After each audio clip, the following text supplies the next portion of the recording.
today or visit www.onthegreeninc.com for a free lawn care analysis. Did you know On the Green also offers outdoor pest control services for mosquitoes, ants, ticks, and more? Safely and effectively control insects and enjoy the outdoors this summer with On the Green Incorporated. The only thing more fun than attending a Bowie Baysox game is attending a Bowie Baysox game with a group. Discount group tickets, private suites, fully catered buffets, picnics, and more. Whether you have a group of family members, coworkers, friends, employees, clients, colleagues, or students, the Baysox have a number of group offerings tailored to fit all of your needs. For more information on the Baysox group offerings,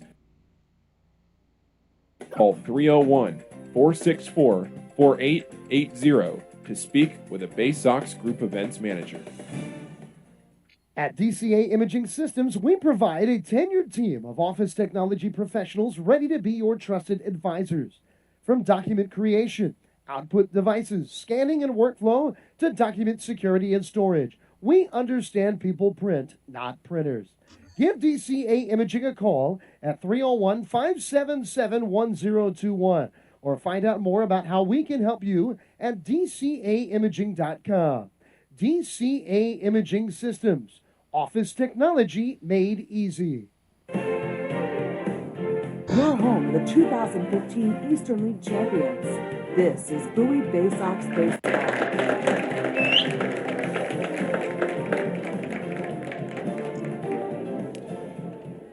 Back now for the starting lineups for the Bowie Baysox Baseball Network as we take a look at the Reading Fight Phils and how they will line up to begin this top of the first inning against Cameron Bishop. Dalton Guthrie will lead things off. He'll be playing shortstop. Josh Stephen, the designated hitter, he'll be batting second.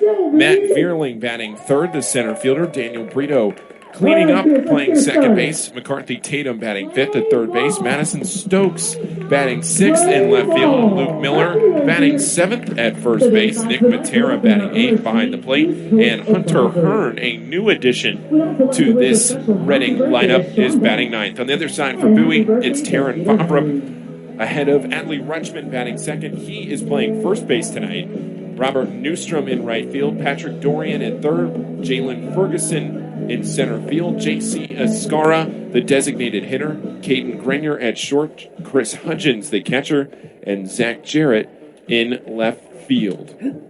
Adam, I could be mistaken. I have to go back and double check this, but I believe this is the first time this year that the Bowie lineup, we can talk a little bit more about it in the bottom of the first inning, but that Bowie has sent the same order to the plate in two straight games, I believe.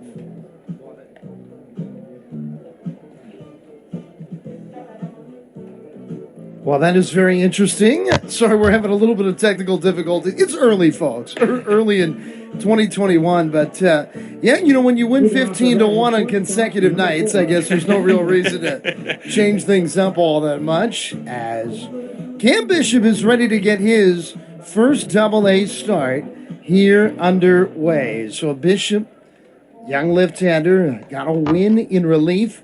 In his Double-A debut, he allowed 4 runs, 2 earned in 3 2/3 innings. And he's ready to get this thing going. Dalton Guthrie in from the right side. The game's opening pitch, a fastball, missing inside for ball one. We're underway here today, and it's great to have you with us here for Bowie Baysox Baseball. Baysox are playing Guthrie to pull the pitch and a fastball a little bit low. And the count is now 2-0. So Bishop, a late-round draft choice, but he got a big bonus from the Orioles, drafted 4 years ago in the 26th round out of Cal Irvine. The wide of the pitch and a lifted pop foul. And this will head out of play to the right side. And the count now 2 balls and a strike. And for Bishop, that means, being from Cal Irvine, that he is an anteater. How about that? What a great nickname. The Cal Irvine Anteaters, the 2-1. And Guthrie puts down a beautiful bunt, charging Dorian at third. Barehanding throwing, and he got him. What a start to tonight's game as Dorian watched the out called by the first base umpire, Ben Phillips, laying flat on the ground on his stomach. An outstanding defensive play, and one retired. So Reading trying to do whatever they can do to get on here early, and it didn't work out. And now it is Josh Stephen who will stand in for the left side to step to the plate. How about that start? As Bishop winds and he delivers. And a fastball pops him up, and Dorian will have an easier play, heading into foul ground near the Reading dugout, but on the grass to make the catch, and now two retire. And Matt Vierling will stand in, the center fielder. Now, Bishop had an outstanding start to his professional career. Had a sub-1 ERA in 8 starts in short season Aberdeen in the New York Penn League. Rest in peace. As he allowed 3 earned runs in 8 starts in his first professional season. Then he was outstanding in Delmarva in 2018. As a good fastball strike in the outer half. And the count is 0-1 to Vierling, who's 1 for 8 in this series, hitting .310 on the young season. Bishop, though, had a tough 2019 in Frederick, as a fastball's a little bit low, and the count evens here 1-1. He did not pitch until his senior year of high school, and then he was injured in his junior year at Cal Irvine. As a fastball beats Vierling, he cuts right on through it, and the count 1-2. So he doesn't have too many rings on the tree that is his left throwing arm here. 2 outs, nobody on, just underway tonight. The wind of the pitch, and a breaking ball dives down low. And the count evens here 2-2 to Vierling. Vavra, the second baseman, is right up the middle here. Grenier, the shortstop, is towards the hole as Bishop delivers. And a swing and a line drive base hit left center. Long run over. This is in the alley. It's all the way to the wall. Ferguson will play it on the warning track with a bare hand. He'll fire it in towards third. And into second, standing with a 2-out double, Matt Vierling. And running with an opportunity here in the game's opening inning. As now Daniel Brito will come to the plate. Interestingly, out of high school, many scouts thought that Bishop was going to be a professional ball player, but as an outfielder. As the shift is on, 3 to the right side, the third baseman Dorian staying fairly close to the bag over that way. Big lead off second for Vierling. Shortstop's locale is unoccupied as a breaking ball stays up high, and Bishop looks down at his fingers, and the count is 1-0. So Hudgens is catching. It's Dorian who made the outstanding play to open this game at third. Grenier at short, Vavra at second, and Adley Rutschman is getting the start at first. Zach Jarrett's in left. It's Ferguson in center. Robert Newstrom is in right for Bowie. Ball 1-0 pitch. And there's that breaking ball again, and it just stayed up once more. A little bit up and in. And the count is 2-0 here to Brito, hitting .238, no home runs, but 4 driven in on the young season. Playing his 7th game in what is the 9th game played here for Reading. The pitch, fastball fouled in and out of the glove of Hudgens. And that shows you right there. I mean, he threw 2 breaking balls to open the at-bat, but that is a fastball count, 2-0. And Bishop challenged Brito, and Brito was a little bit late to that pitch. Outfield is at a regular depth. Once again, the infield with 3 on the right side of it. Playing to pull. Here's the pitch. Swing and a miss late to a high heater. And the count is 2-2. The Brito, a Venezuelan infielder, 1 for 5 in this series, has walked 3 times. 2-2 the count. Reading is not led in this series. The pitch, fastball, did it hit him? I don't know if they've ruled that it did. Brito is now given first. I think Vierling's going to have to go back to second base here. Vierling went to third on a pitch that went all the way to the backstop, but it's ruled to be a hit by pitch. The home plate umpire, Tom Fornarola, did not make the assertion of a hit batter immediately, as he wanted to take a look there to make sure that that did hit Brito. But it did so, and with that, it is a dead ball, and Veerling's got to go back to second base. Now the man that has driven home the only Reading run of this series, he did it with a home run late on Tuesday night in Bowie's 6-1 win, McCarthy Tatum. He'll come to the plate, and his home run was a pinch hit home run, his first of the year. 2 on, 2 down, top of the first. The pitch, and a breaking ball gets a swing and a miss. Strike one, that was a beauty. That would have been a cold strike had Tatum not offered at it. Tatum has homered in this series, but he's also just 2 for 21 on the young season. Second baseman Vavra right up the middle here. Here's the pitch. And there's a chop ball deep in the hole at short. Backhanded Grenier, long throw to get the force at second. The sidearm throw right on target, and the inning's over. 2 more left on for Reading. It's been that kind of series so far for the Fightin' Phils. We're half inning in. Our score, Reading nothing. Bowie bats when we return on the Baysox Baseball Network. This is how you get a premium cup of coffee. Better and faster than the drip, drip, drip method. And way better than a large urn of lukewarm coffee made who knows when. At Royal Farms, our new Swiss-made coffee machines grind fresh, premium beans on the spot and then brew them 1 cup at a time for the freshest, most flavorful cup of premium coffee you can buy. This is Royal Farms coffee. It's better because it's the freshest coffee in the world. Real fresh, real fast. Royal Farms. Hey, Baysox fans, individual game tickets for the 2021 season are available now by calling the Baysox ticket office at 301-464-4865 or purchasing online at Baysox.com. The Baysox are taking pride in providing a safe atmosphere for fans, players, and coaches in 2021. So we can't wait to see you at Prince George's Stadium. Again, the number 301-464-4865 or get tickets online at Baysox.com. Stop by Money One Federal Credit Union and we'll show you how we've been helping area families since 1951. Money One can help your dreams become a reality with low rates on loans, high rates on savings, totally free checking, and convenient services. Money One Federal Credit Union. Better banking, better future.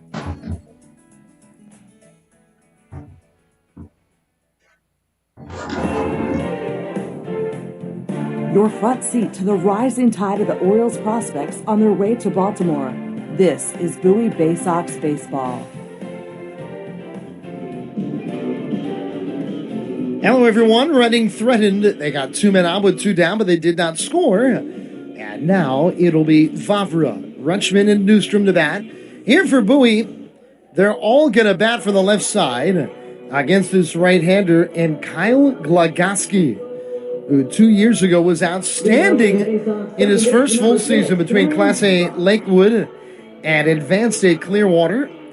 5-3 with a 1.68 ERA. That ERA is Pedro Martinez, Bob Gibson territory. What a year he had. As the young right-hander winds and deals to Vavra, and a fastball above the belt, ball 1 to get his night underway. Now, the Phillies aggressively promoted Glagaski to start this year. They started him on the AAA roster. As there's a swing and a line to the left center, Veerling to his right on the run, and he runs it down on a ball that off the bat looked like a gapper. An outstanding catch, head high to his right, and Vavra retired on a shot. If they were playing him straight away, that's a double. They were shading him a bit towards left center. As now, here is Adley Rutschman, who hit his first Bowie home run last night, his second of the year. Rutschman hitting .214 in the early going, 2 home runs, and 5 driven in. As the first pitch, a fastball away in the count, 1-0. Rutschman, one of 3 Baysox to play in all 8 games for Bowie. Facing this tall, lean right-hander in Glagaski. Here's the pitch, and it's off speed and in there. And the count evens 1-1 right down the heart of the plate. Adley's done a lot in this game of baseball, but I don't know if he's ever faced a pitcher from New Zealand. Here's the pitch. Yeah, there's another breaking ball in there for a strike on the inside. That might even be a changeup there from Glugoski. That has a little bit of dip to it. 1-2 the count. Here to Rutschman, batting from the left side. 1 out, nobody on, no score, bottom of the first. The Kiwi right-hander, that's right. He winds and he throws. Fastball missing away, and the count is 2-2.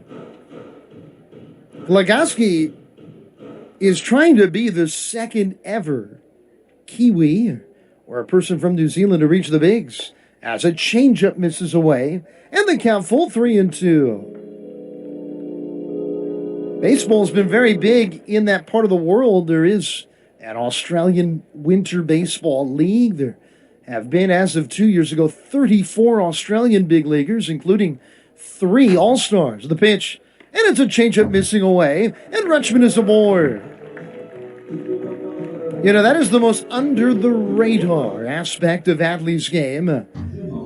Outstanding patience at the plate. You look and you say, my goodness, he hit 400 as a junior, but he had a .575 on-base percentage, which is incredible. And in this series, you know, in Elton, the strikeouts were way up there, but in this series, he's walking more than he's striking out, and that's a good thing to see.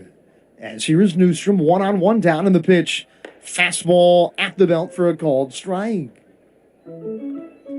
3 big league all-stars from Australia. Who are they?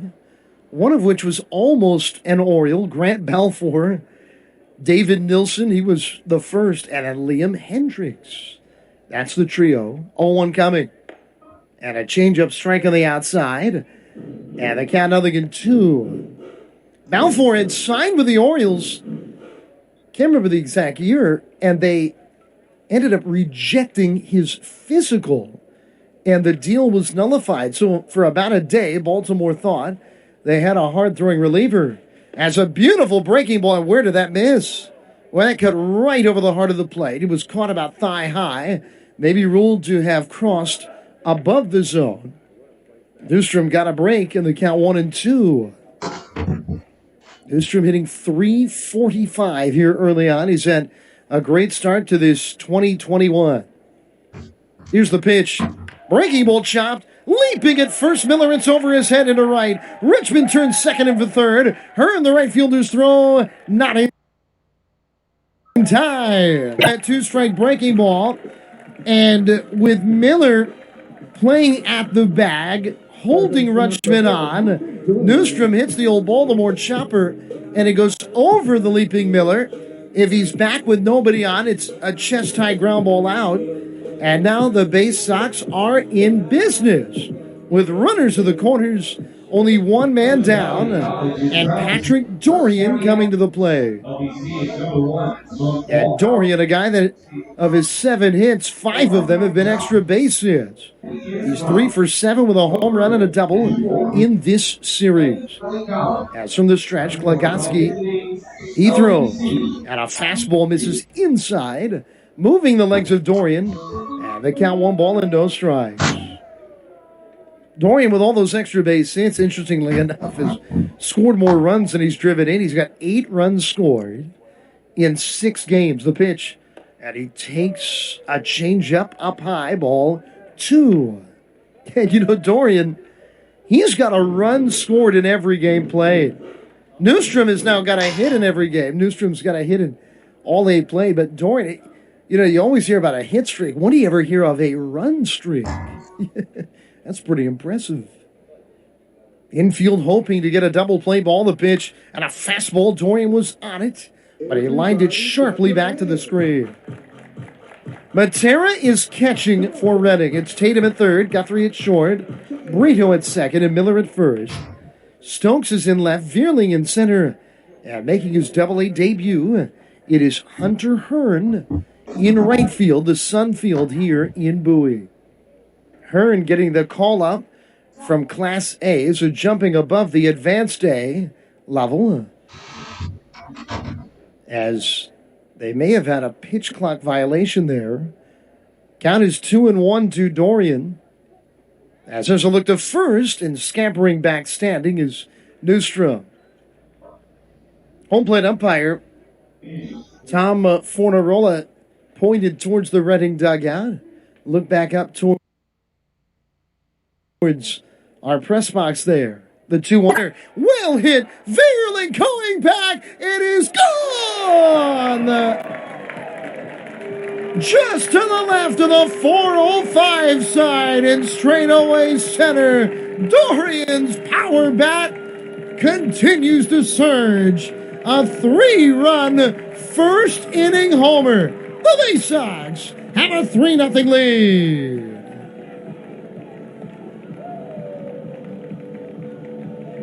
Wow, what a shot to straightaway center. And that's the way it's been going for Reading here. You know, you got to walk after getting ahead of Rutschman. You pitch carefully to him. You think you got a called strike 3 on a breaking ball to Newstrom. The next pitch is a little chopper that finds its way to right the pitch. And there's a strike with a fastball on the inside to Jalen Ferguson. And then Dorian gets into one. And we got ourselves an Earl Weaver special. 3-run shot. And Bowie a big early lead. As a breaking ball, Ferguson late to it. He flies it foul to the right side. And a count 0-2. 6-1. The Baysox won. They coasted to the finish line on Tuesday. They led 5-0 through 2 innings. Last night was a 9-0 win. Here it comes. And it's off speed and fading down and away. Count 1-2. And now here we are. And the Baysox have a 3-0 lead in the opening inning.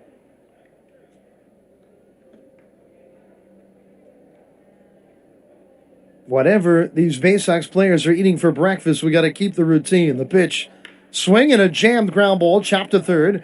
Charging Tatum, the throw across the diamond is in time to beat Ferguson for the second out of the inning.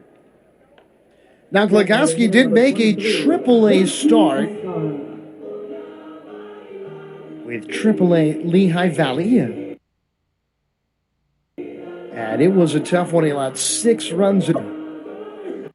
He has had a tough start to 2021 after what was an outstanding 2019, as a fastball is checked that a changeup is in the dirt to J.C. Escara. And the count 1-0. Escara making his Double-A debut this year and doing it at 26 years old. I felt so badly for some of the guys in their mid-20s that missed last year. As a swing and a lifted pop, foul ground left side. This will get well out of play. Into the bleacher seats, the GA seats. And they count 1-1. Escara almost certainly would have been a Baysox in 2020. The average age for a Double-A player is almost always 24 years old. Escara getting a chance now. As here's the pitch. And it's a changeup away. And the count 2-1. I don't know if I've ever seen a pitcher throw more changeups the first time through the order than we're seeing here from Glagoski. He's a little gun shy of throwing that heater. As there's the heater, just as I say that. And it's on the outside corner. It's 2-2. Once again, we have a rule with these broadcasts. Never trust your broadcaster.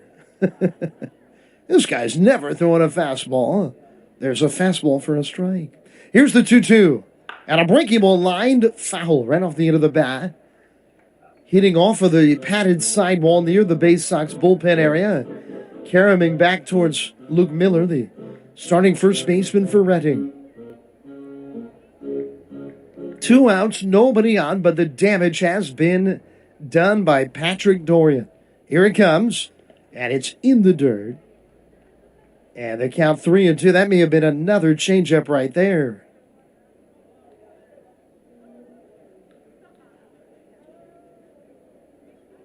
We were joking about Dorian's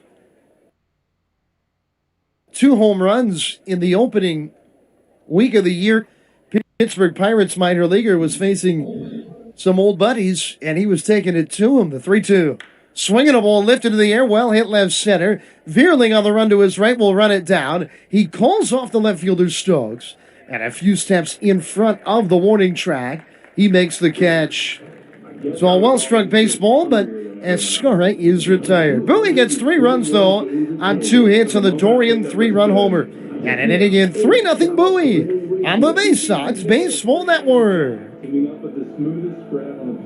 When visiting this summer, the newly renovated Crown Plaza Annapolis is the place to stay.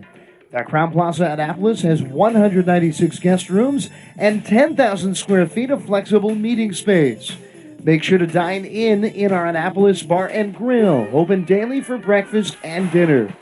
Located conveniently across from the Westfield Annapolis Mall, the Crown Plaza Annapolis is within walking distance of more than 40 dining options and plenty of shopping as well. We offer complimentary parking that can accommodate oversized vehicles and buses, and have an indoor pool and jacuzzi with a 24-hour fitness center. Less than 5 miles from historic downtown Annapolis, the Crown Plaza Annapolis. Work, rest, and be restored.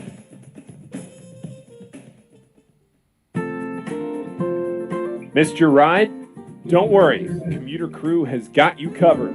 If you miss your bus or carpool or van pool, you can take advantage of Commuter Crew's guaranteed ride-home program for free.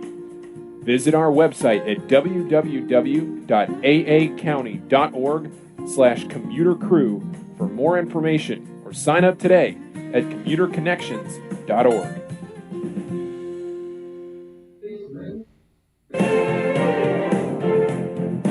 There's nothing like having the orange and black back in Bowie in 2021. This is Bowie Baysox Baseball. Want to start again for the Baysox. 3-0 leading here as we go to the top of the second inning. Patrick Dorian hitting the 3-run home run to put the Baysox on top. Here's Madison Stokes to lead things off as Bishop winds and delivers, and he beats him with a fastball. Stokes late to it, and the count is 0-1. Dorian is wearing the number 4. That is a retired Orioles number. As here's the pitch. And it's, where did that miss? Maybe a little bit in. Another low 90s fastball, count 1-1. That is the number of a guy that actually never played for the Orioles. The great manager, Earl Weaver. Here's the pitch. Breaking ball off the outside, and it's 2-1. And, of course, Dorian is making the Earl Weaver special, the 3-run home run, a part of his nightly routine. Weaver actually played as a minor leaguer in this Double-A Eastern League. As there's a ground ball base hit by the diving shortstop Grenier. And Stokes has his second hit of this series. I guess would it still count because we are obviously not in the Eastern League anymore, but we're in something that's somewhat similar to it, I believe, with almost all the same teams playing. As here's Luke Miller, the first baseman. Leadoff man aboard, 3-0 Bowie in this top of the second inning. But Dorian's incredible power surge has been one of the big stories for Bowie in this first week and change of the year as there's a fastball strike and the count 0-1. Yeah, and this home run power from Bowie has been incredible. They've hit a home run in every game now. They wasted no time doing it last night, scoring 5 runs, all on home runs, over half of their runs last night on home runs. As time is called in the middle of the delivery playboard by Bishop, as he just kind of lobbed it up there. We'll do it again. So that has been huge for the Baysox. That productivity and also really, overall just, frankly, that consistency. This wasn't thought of as a team that had a bunch of big boppers to start the year. As a fastball beats Miller. He swings through at 93 on the stadium radar gun. And the count 1-1. Yeah, that's the 12th home run of the season for Bowie. Opponents have only hit 4. Yeah, that's a big differential. Baysox hitting 3 times as many homers I think they said the count's 1-2. Here's the pitch. And a breaking ball off the outside. Home plate umpire Tom Fornarola was putting up the count is 1 ball and 2 strikes. 1-2 the count. So that first pitch, I guess, was a strike here to Miller. Over towards the middle. The Baysox second baseman. They shade to pull the pitch. Breaking ball chopped outside third. Foul. Strikes. Nick Matera, the catcher, is in the on-deck circle. Facing Cameron Bishop, making his first start of the year, his second outing, and this his home debut here tonight for Bowie. Baysox trying to win a third consecutive game to start a series for a second time as a fastball just missed. Very close. Maybe a little bit low, maybe a bit away. It was looked to be at the knees right there on the outside corner. Bishop worked through some trouble in the opening inning with 2 down. He's going to throw to first. He's a left-handed pitcher. And there, he really almost was coming plateward and then kind of turned it. Kind of towing the line a la Andy Pettit-esque towards what is legal and illegal on a throw over. Count 2-2. And now the pitch. Boy, the batter tried to call time again, and it wasn't granted. And Miller ends up taking a swing at a fastball, and he fouled it on a line back to the screen. Now, the thing about Bishop's delivery, too, is you can see his outfoot, his stretch foot, is closed a little bit. So when he can go over there to first base, it's quicker over toward the base to cut off that angle.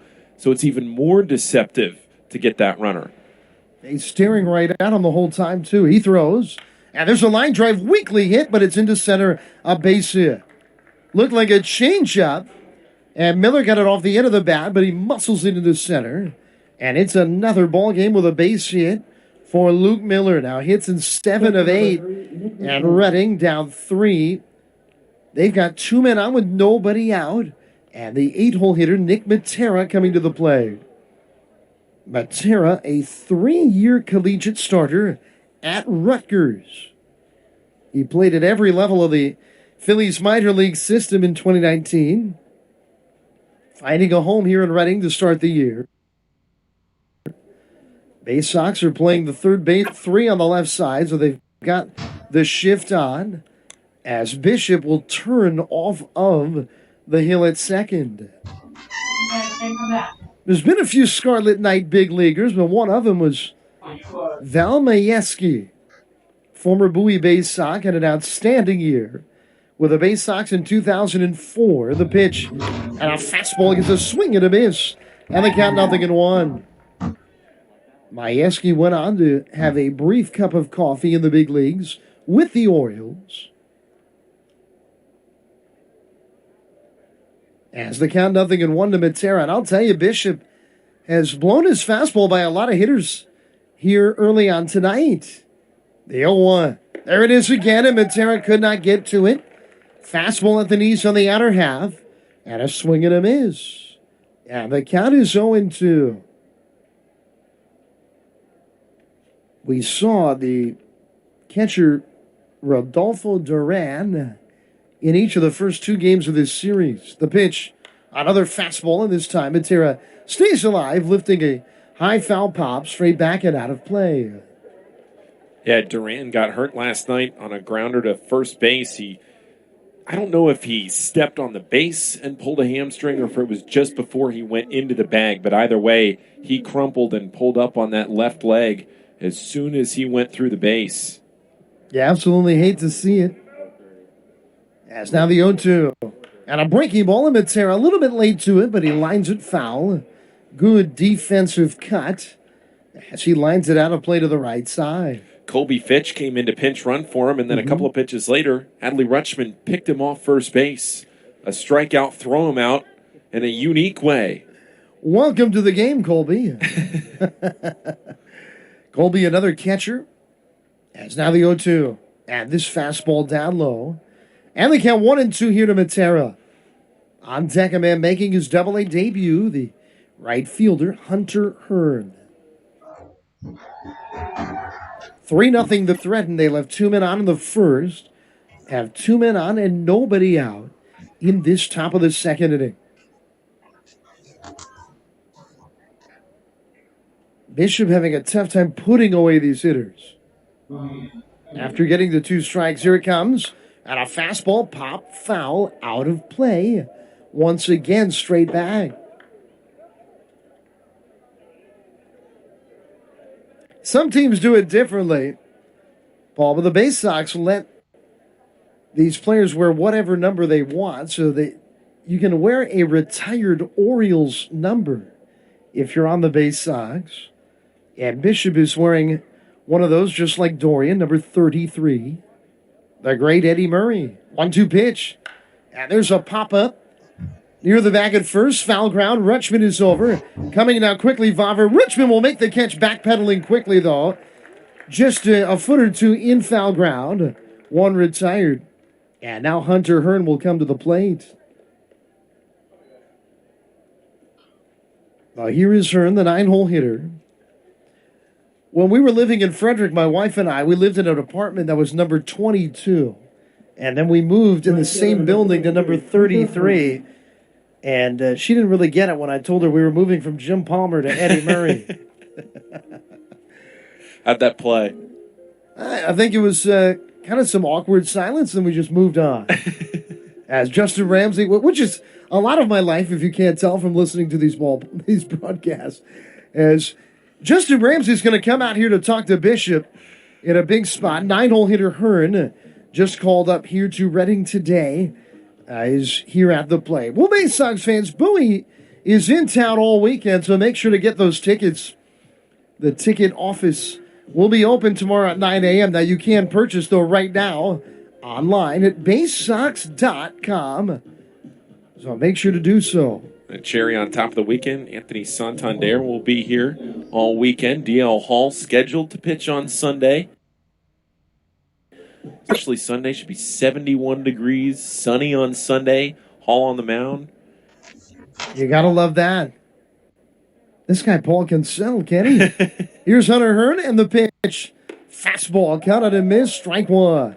So many fastballs from Bishop tonight, getting swings and misses. That's a good sign to see.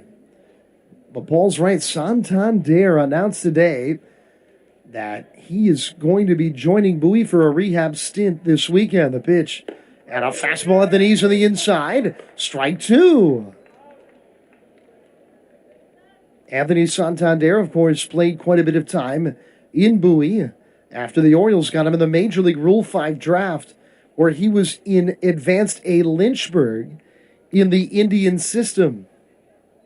Bishop looks to second. He's coming home with it. And a breaking ball tap foul right behind the plate as Hearn stays alive. So Hearn, it is a weird start to the year for him in that he started 0 for 19 for Class A Jersey Shore. He jumps over Advanced A Clearwater to fill an open spot here in Double-A Reading. So he's looking for not only his first Double-A hit, but his first hit of the year of any kind. Knock on wood. 0-2 pitch, swing at a lifted foul off a fastball up, and he stays alive as Bishop remains ahead 0-2. He's not the only one in the game making a significant jump. If you talk about that, you look at the pitcher, or it's rather at the double-A level. Glogowski goes to triple-A and then comes back down. So a lot of unique shifting going on right now on this Reading team. The 0-2 pitch. Swing and a miss. Bishop got him. He went off speed as that pitch bent down, straight down from Hearn. A one-handed cut right over the top of it. Bishop gets his first strikeout of the night. And that's a big one, 2 down. Runners remaining at first and second where they were with nobody out. And here is Dalton Guthrie, who was retired with an outstanding defensive play by Dorian on a bunt to third in the first. 3-0, Bowie leads it. Dorian with that great defensive play and then a 3-run homer as a swing and a miss, and the bat goes flying, and let's hope that everything's all right, as that did hit the right arm of a fan. It bounced up and caught the fan on the forearm, and hopefully he's okay. It bounced back on top of the Reading dugout. It's leaning against the screen now. But unfortunately, Guthrie lost control of it. And the count 0-1. And let's hope that the fan is okay. They're rubbing the right arm. I think he is. He's laughing it off.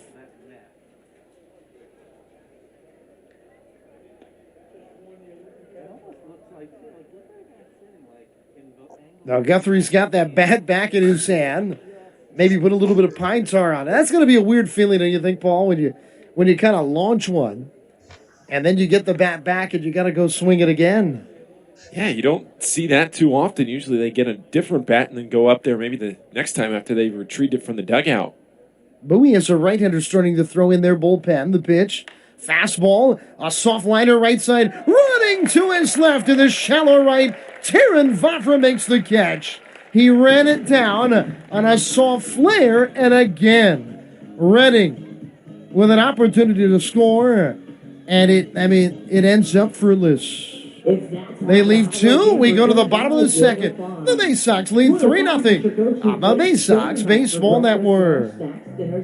From sprains to stitches, sore throats to stomach aches, and pulled muscles to poison ivy, care is around the corner at Patient First. Walk in to see a doctor from 8 a.m. to 10 p.m. every day of the year. X-rays, lab tests, and prescription drugs are on site, and most major insurance plans are accepted. For routine illnesses and injuries, Patient First is here for you. Patient First, the name fits. Patient First, proud partner of the Bowie Baysox. Open 8 a.m. to 10 p.m. every day. The Baysox Futures Club is the coolest club around, and it's free to join for kids ages 3 to 12. Each season of the Baysox Futures Club will feature members-only events, discount ticket offers, and fun for all. When your kids come out to the ballpark for their first game of the season, they can pick up their free gift at our Fan Assistance Center. Registering for the Baysox Future Club is free and easy. Just go to baysox.com/kids and fill out the online form. The Baysox Futures Club. Join today. Injuries are part of the game, and not just in baseball. With any job, prescribe opioid medications. They're effective, but they can be addictive, and that's when intended solutions turn into problems. At Chesapeake Employers Insurance, our health services team is the best way to celebrate a birthday. Whether you are a youngster or an adult, there's no better birthday than a Fightins birthday. The Fightins Fan Birthday Package is customizable for fans of any age and starts at just $120. Base packages include 10 general admission tickets to a Fightins home game, an autographed baseball, and a VIP reserved parking spot. Fans can also add a wide variety of experiences and options to make sure your favorite Fightins fan's birthday is a grand slam.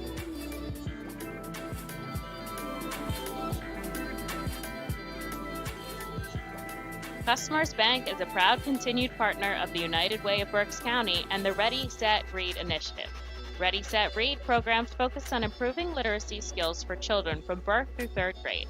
The Fundamentals of Reading are a community-wide initiative that bring together schools, businesses, organizations, and individuals throughout our area to improve early grade reading success. Customers Bank and the United Way of Berks County are committed to reading success and urge you and your business support this worthwhile initiative. For more information on Ready, Set, Read and how you can become involved, please visit readysetreadberks.org. And thank you, Customers Bank, for your continued support.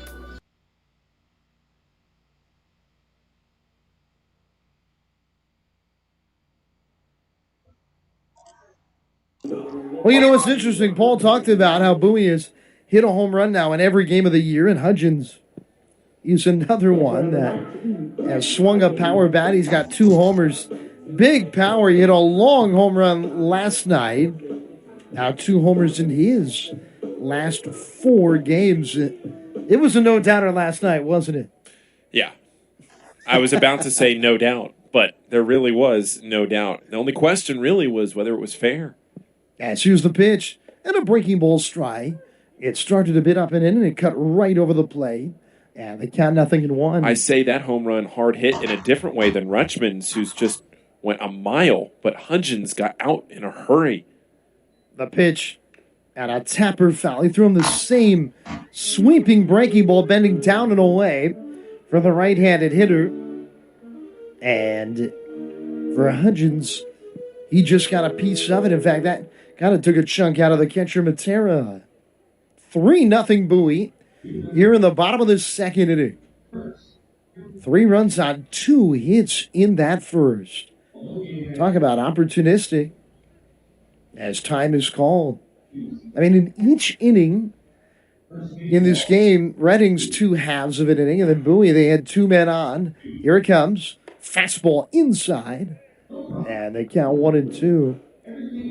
But of course, when Bowie put 2 men on, they had Patrick Dorian to hit a 3-run homer right over the 405 sign in straightaway center. Here's the 1-2.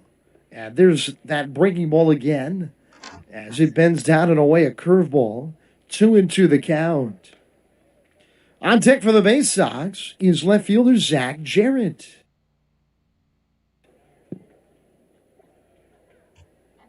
Now Gogolski gets the sign from Matera. 2-2 the count here to Hudgens. And now time is called. Hudgens 2 home runs, 5 driven in, hitting 182 here in the early going. This his 7th game as he swings and misses at another breaking ball. Strike 3. First strikeout of the night for Gogolski. And 2 down. I guess that's been the weirdest part of this game, hasn't it? That Bishop only struck out 1 in 2 innings, and that's the first strikeout here. We didn't have a strikeout in the first inning. After the starting pitching performances of the last 2 nights between Bradish and Hall, and now 2 combined strikeouts, this is unorthodox. As here's Jarrett, and he takes inside a fastball, ball 1. Bowie did for a moment there have somebody up and warming in their bullpen at the end of that second. We didn't get an eye on it exactly who it was. As there's a breaking ball, it just stays in. And they count 2-0. Gogolski wanted that one. But they're not warming anymore, so I would think that it is going to be Bishop in the third pitch and a swing and a miss at an off-speed pitch. Good changeup, count 2-1. And it looks like it was Tyler Joyner who got up to briefly throw in the Baysox bullpen. 3-0 Bowie leading, 2 outs, nobody on, the 2-1. And a line drive base hit over the second baseman, Brito, towards right center. Veerling will cut it off. After a long turn at first, Jarrett will pause and head back. It's a line drive shot single. And the inning stays alive for Terran Vavra. And get the lineup back to the top, and I've talked about that this year, about how the bottom of the lineup has been productive, and we've seen Malkin Canelo go on the 7-day injured list. He is not in the lineup tonight. He was not in the lineup last night, but he was a guy that earned that leadoff spot after batting at the bottom of the lineup, and Jarrett, batting in the 9-hole, puts a man on base for Vavra. This is the lefty part of the Bowie lineup against the righty Gogolski. As a look back to on first, heads for second. He'll stop there. He's in scoring position on the throwing error by Gogolski. The sun is setting, and I wonder, it looks like Miller is in shadows, but I wonder if the time of the day made that tough for him to receive that throw. Reading has been the team making these kinds of mistakes, as Matera, the catcher, is going to try to settle Gogolski down here. But if you look at it here, Paul, the first time through the order, the first 4 Baysox hitters all will bat from the left side against the right-hander. 5 through 9 in the order, all but 1 bat for the right side, and it was the top 4 in the order that did the damage in the first inning. Vavra lined out sharply. Rutschman walked. Newstrom singled. And Dorian hit a 3-run homer. As here's the pitch to Vavra. And he takes a changeup right in there for a called strike. That is the go-to pitch for Gogolski here tonight. I mean, he has thrown that changeup as often or even more than his fastball. He delivers. And another change was fouled straight back out of play. And they count 0-2. Vavra The center fielder, Veerling, is shaded towards left center. That paid dividends in the first. He lined the ball sharply to left center, and Veerling got a great jump to his right and made the catch. That count is 0-2. Here's the pitch. Breaking ball. Vavra was stoic in his nature as it bends down and in, ball one. And Vavra he wasn't trying to get out of the way. Let's put it that far, right? Made no intention of moving out of that box. Rutschman on deck. First base is open here, but obviously Glagoski does not want to have to go after Bowie's first baseman tonight. 3-0 the Baysox lead it. Jarrett singling with 2 down. And an error on a pickoff attempt, giving him second base. He'll run with contact. 1-2. The pitch. Swinging a line to the right. Near the line, it's down a base hit. And it's all the way to the wall. Jarrett around to score. Vavra heading for second. And he's there, standing with an RBI double. The Baysox lead 4-0. Another clutch hit, and it came off of another changeup. If you think about the word changeup, it means you're supposed to be changing it up. So if you're throwing it 70% of the change up, is it? No. Not really doing the deception that it probably should be. At that time, Vavra said, he wasn't fooled by it, let's put it that much. As here's Adley Rutschman in from the left side in the pitch. Swinging a high pop fly. Left center playable. Veerling to his right. Calls off the left fielder Stokes. And he makes the catch. And with it, the inning is over. A soaring fly there by Rutschman. Bowie with a 2-out rally scores a run. We get. Spend some quality time with the family by taking them out to a ball game every Sunday home game at First Energy Stadium. Sundays are Burke's Packing Sunday Family Fun Days, presented by Classic Harley Davidson. Get 4 tickets, 4 hot dogs, and 4 sodas for only $50 when purchased in advance. Burke's Packing is a family-owned and operated meat processor located here in Reading, specializing in hot dogs, ham, specialty meats, and more. Join us for Burke's Packing Sunday Family Fun Days at Sunday home games all season long here at First Energy Stadium. The Fightins feature special post-game concerts throughout the entire season with more live music than anywhere else in Berks County. Each post-game concert features $1 off St. Boniface Brewing and live music on the T-Mobile stage. That's post-game concerts thanks to St. Boniface Brewing. From the cleanup position, there's no one better in the field than J.P. Mascaro & Son. Trust the familiar Mascaro Blue Elephant to provide dependable, quality service for your home or business. Make our team your team, whether in a pinch or for the long haul. Like the Reading Fightin' Phils, we're the best in our field. We are hiring and have open positions in Berks County. Check our website for open positions at jpmascaro.com or call 1-888-MASCARO.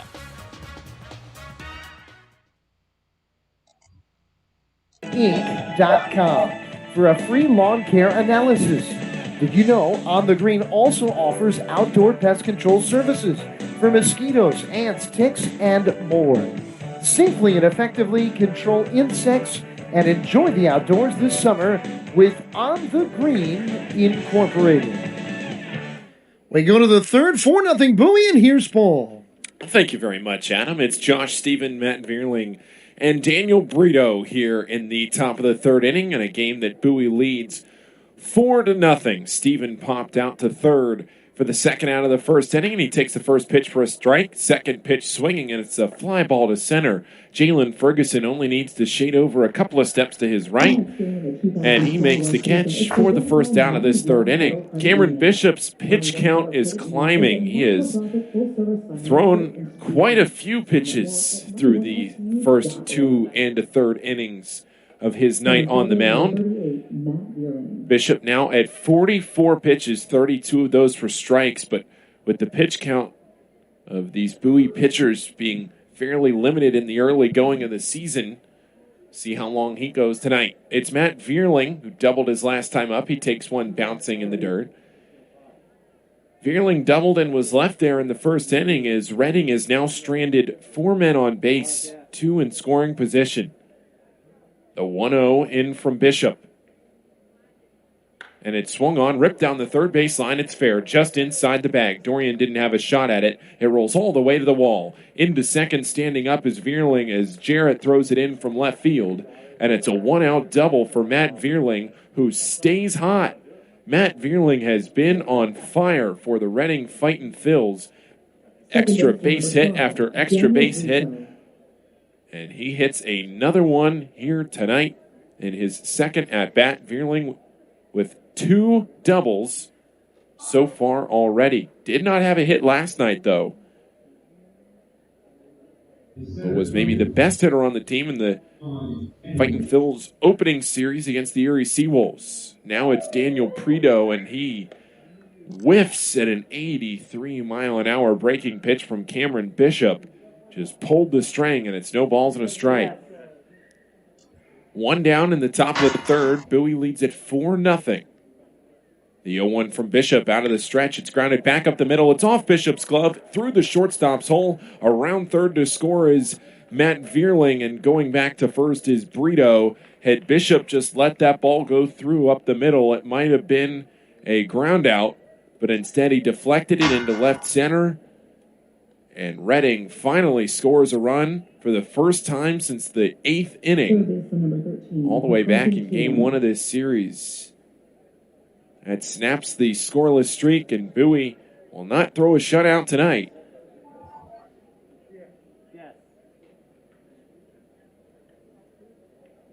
Bowie with their first shutout of the season last night.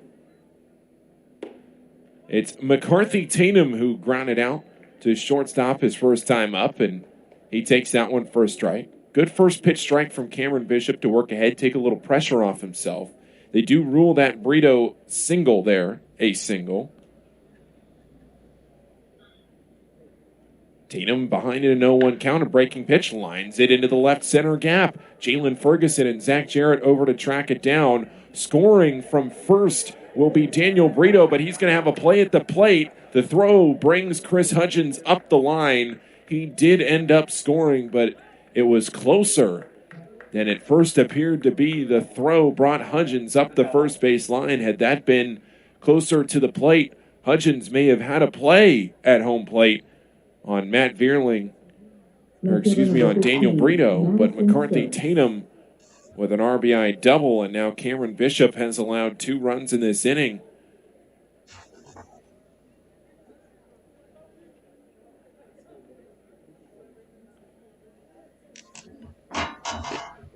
Madison Stokes a single. He got the second in the second inning. Advance there on Luke Miller's single. Stokes fouls away the first pitch. All of a sudden here in this inning, the hitters in this Reading lineup being extremely aggressive after we didn't see them be so aggressive the last time through.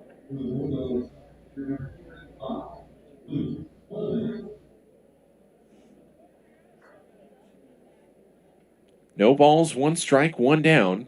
Cameron Bishop has thrown 51 pitches through 2 1/3. The 0-1 up and away with a fastball at 91 miles an hour.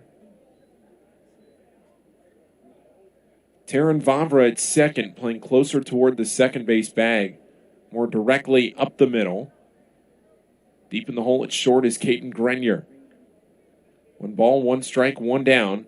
Top of the third inning, Reading has scored 2. The tying run is in the box, the 1-1. And it's a fastball low and away. So 2 balls and a strike. The number 6 hitter in the lineup for the Reading Fightin' Phils at the plate. Batting from the right side, it's Luke Miller on deck. And Nick Matera in the hole if the inning gets there. Bishop takes a deep breath and steps off. Needs to regroup. Bowie shot out to this early lead. The 2-1 pitch at 85 miles an hour. Madison Stokes way out in front. And it's 2 balls and 2 strikes. He swung and whiffed at the 2-1 offering. Reading is out-hitting Bowie 6-4 right now. And the 2-2. Bounces low and in at 84 miles an hour. Tries to get him to chase with the off-speed and an even count. Now it's full. It's Hudgens behind the plate tonight as Adley Rutschman moves up the first base line. Frisbee. The 3-2. Low and in, ball 4. That's the first walk of the night for Cameron Bishop, although it is the second free pass, as you would call it. He did hit a batter. Daniel Brito was struck by a pitch in the first inning. So now the tying runs on base for the visitors, as the middle of this lineup does the damage. 3 through 7 have done all of the work offensively for the Reading Fightin' Phils tonight.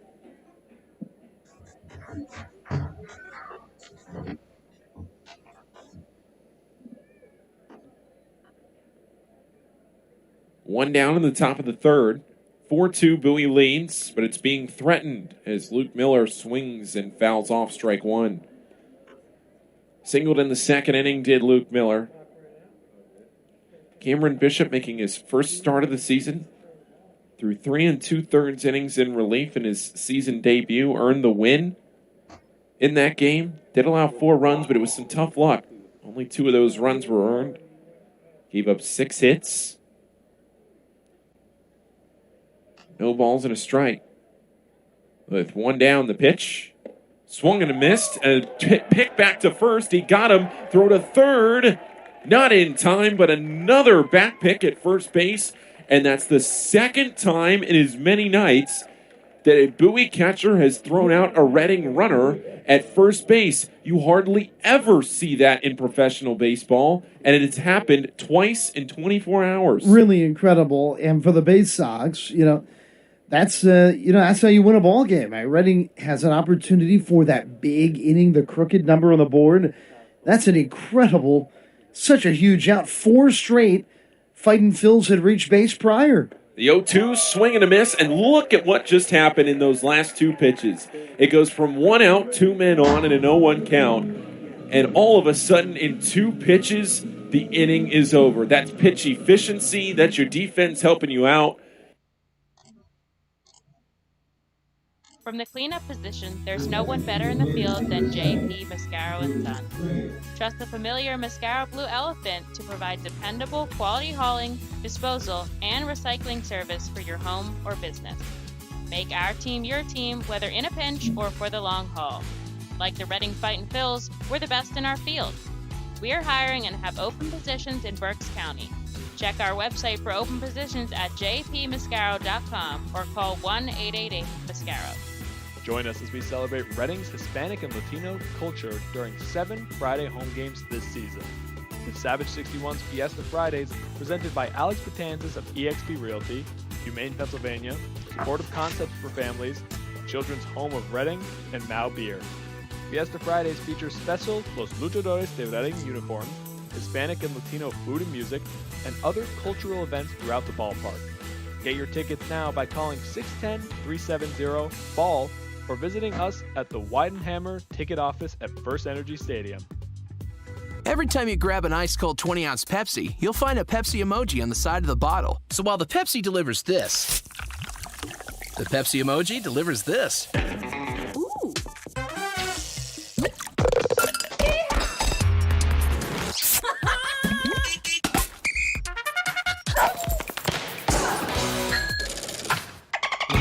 So go ahead, crack open a Pepsi and tell the world how you feel and what you love with Pepsi emojis. Say it with Pepsi.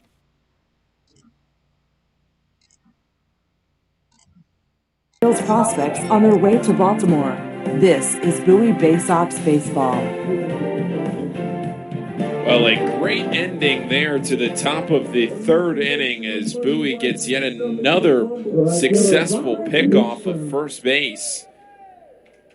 And we will see the 3-4-5 of this Bowie lineup here in the bottom of the third.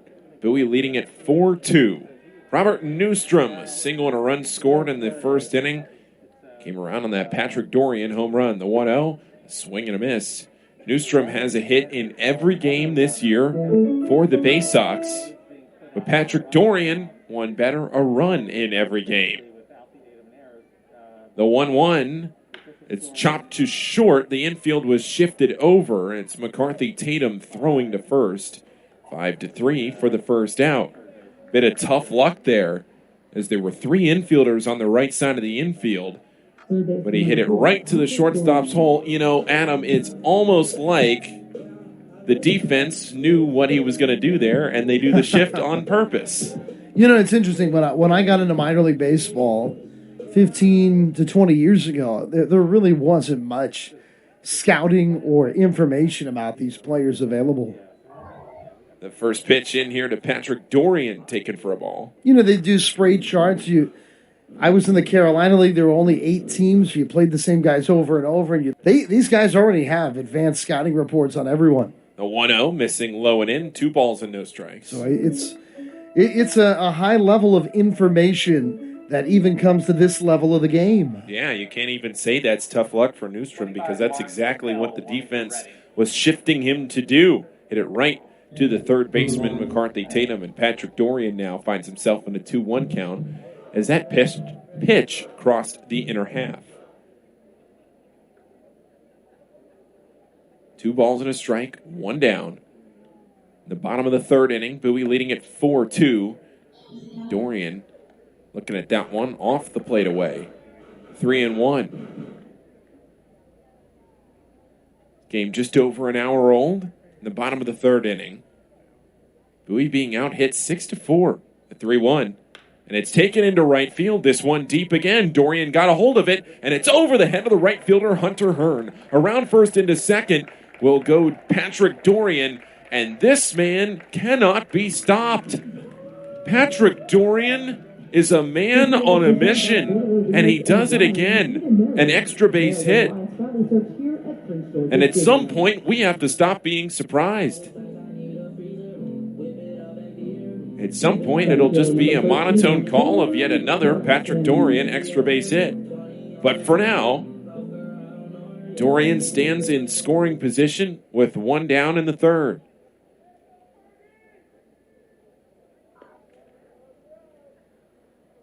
Jalen Ferguson, a ground out to third in his first trip to the plate in the first. And he takes the first pitch for a ball. Ferguson batting from the right side. The rest of this Bowie order batting from the right side. The last 5 batters after the top of the order features 3 lefties and a switch hitter. So they don't alternate. Just go half and half, top to bottom. 1-0 pitch into Ferguson.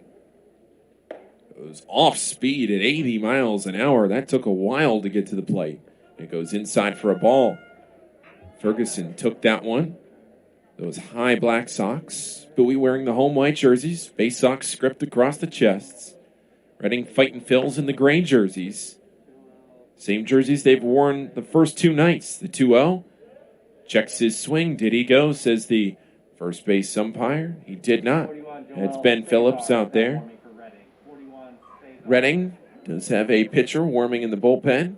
Joel Cesar out there. Maybe see him come in relief if this pitch count keeps going for Glogoski on the mound. The 3-0 pitch, he lost him. Jalen Ferguson didn't take the bat off his shoulders in that at-bat. He'll go on down to first, and he has reached Glogoski now with his second walk of the night. Walked Adley Rutschman to put a man on in the first inning. Rutschman eventually scored on that Dorian homer. Nick Matera will take a jog out to the pitcher's mound to have a word with his pitcher. And that might do it. Kyle Glogoski's night might be done as he has thrown 56 pitches.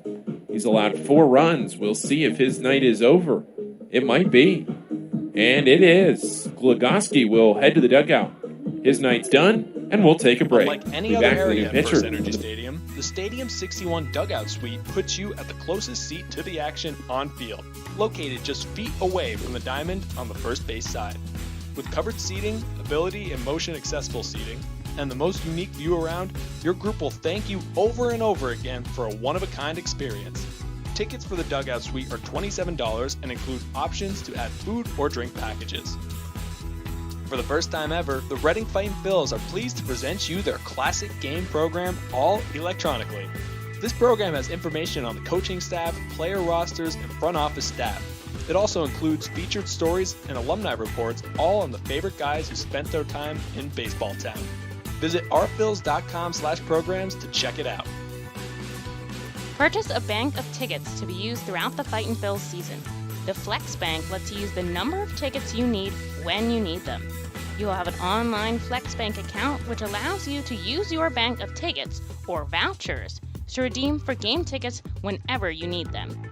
You can also reserve your game tickets from your Flex Bank by contacting the ticket office or redeeming in person at the stadium.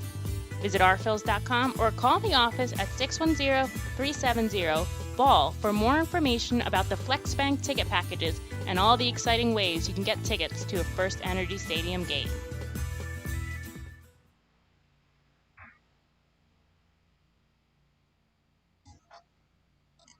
And one magnificent cup at a time. It's why Royal Farms makes the freshest and best coffee in the world. Real fresh, real fast. Royal Farms.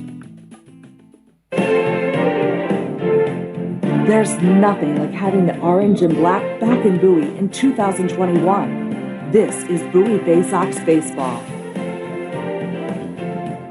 Reading already goes to the bullpen as we are in the bottom of the third inning. There's only one out here in the bottom of the third, and Reading is forced to bring in some relief of Kyle Glagowski. Through 2 1/3 innings, gave up 5 hits, 2 walks, and a strikeout on 56 pitches, 30 for strikes. But Patrick Dorian and Jalen Ferguson on base are both his runs, so we can't totally close his line yet. Here's the righty, Cesar.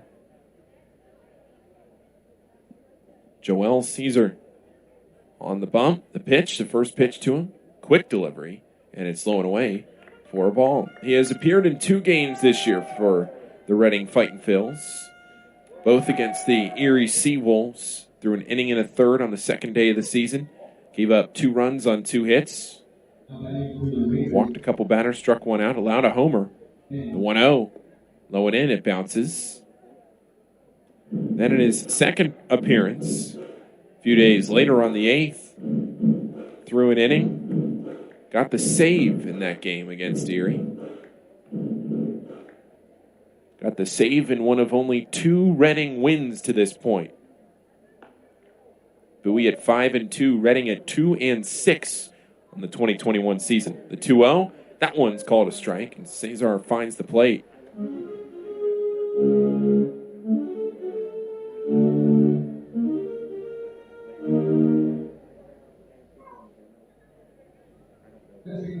Runner on second base is Patrick Dorian. He doubled to get there. Jalen Ferguson walked. He'll stand off first. The 2-1 pitch, and it bounces to run the count to 3-1. J.C. Escara at the plate. Escara flew out to center field.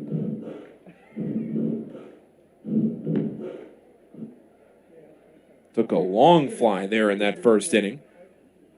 Fell into the glove of Matt Vierling. Escara from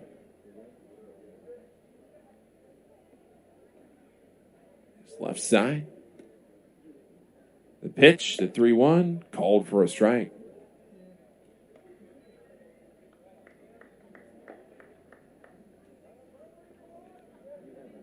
Now the count goes full. Cesar works it back in his favor.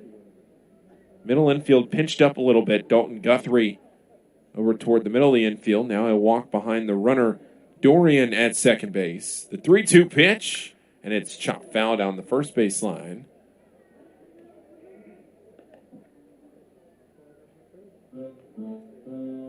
Dionis Almengo came out to retrieve that one. Fans enjoying a nice night at Bowie, 68 degrees. Sun setting over to the left. Full count pitch with one down in the third. As Skara waits and he pops it up foul behind the plate. This one should get into the stands and it bounces.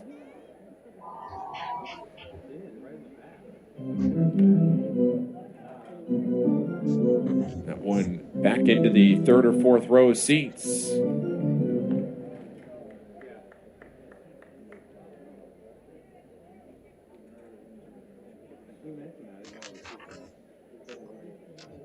Three balls, two strikes, one down. J.C. Escara at the plate.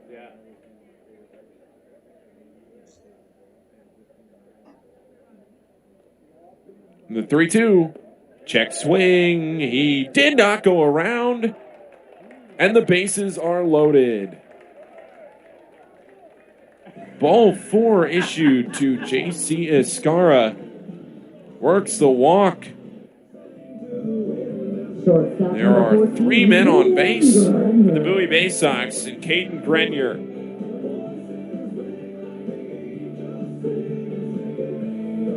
So now where the walks did not hurt early for the Reading Fightin' Phils, they might be hurting now. Free passes building. That's the third walk issued in the game. Only one down in the bottom of the third. Bowie leading at 4-2.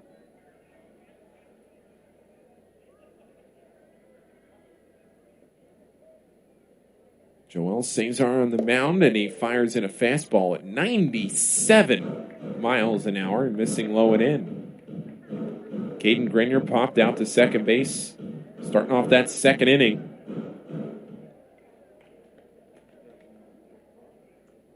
One ball, no strikes, one down. Bottom of the third.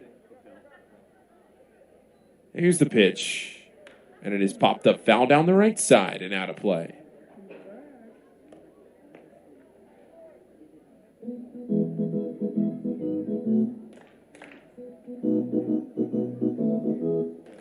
See some fans down in the front row enjoying some ice cream cones.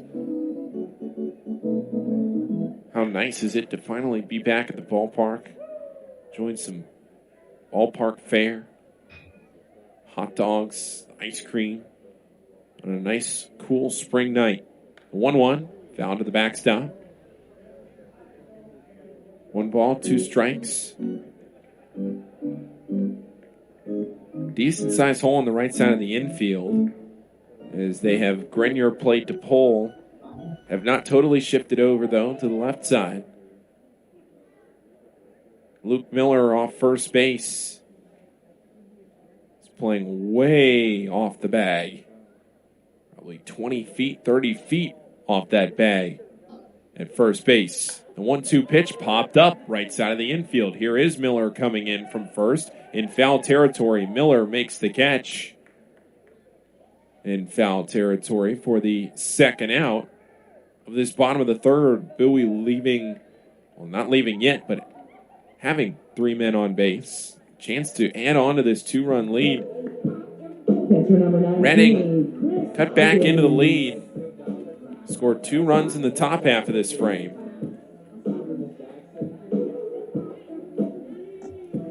It'll be Chris Hudgens. Struck out swinging in the second inning. He's behind the plate tonight, giving Adley Rutschman a little rest. Rutschman slides 90 feet up the base pass. Man's first base. Bowie being out hit 6-5. Hudgens takes one at 84 up by his left shoulder. Should note that when Bowie scores 4+ runs in a game, they're 4-2, but when they score first in a game, Bowie is 4-0. So a nice little note early to show the strength of this offense and the strength of the bullpen to bolster that offense. The 1-0 lifted foul and out of play. Back over our heads to the left.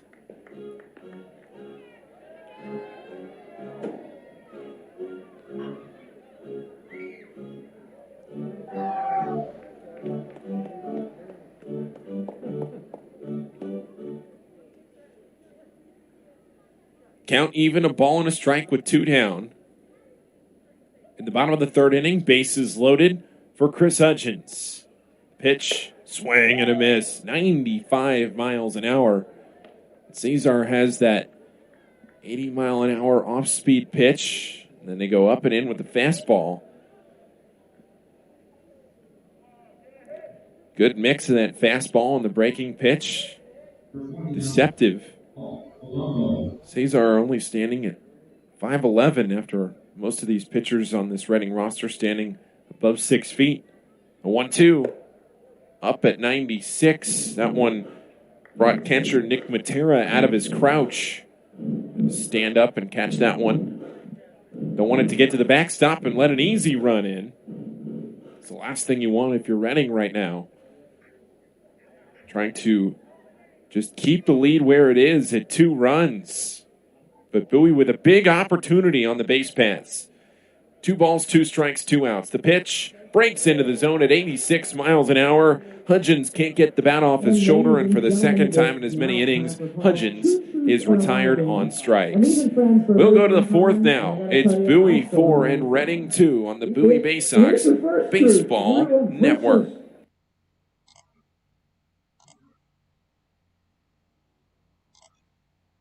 The Reading Fightin' Phils are proud to partner with the Berks County Mental Health and Developmental Disabilities Program.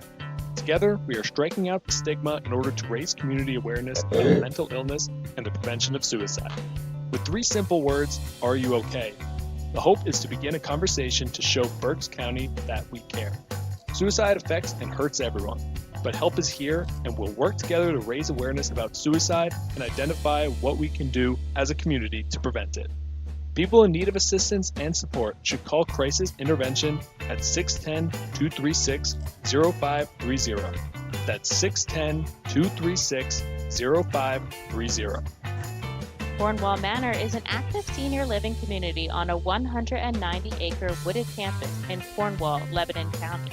The community offers independence and opportunities for wellness and fitness, as well as educational and musical programs, and the peace of mind of having convenient healthcare on site. Cornwall Manor offers a range of residential choices from apartments to homes. Prospective residents are welcome to visit us for lunch and have a chance to learn more about the community. More information is available online at cornwallmanor.org. Cornwall Manor, celebrating 70 years of senior living.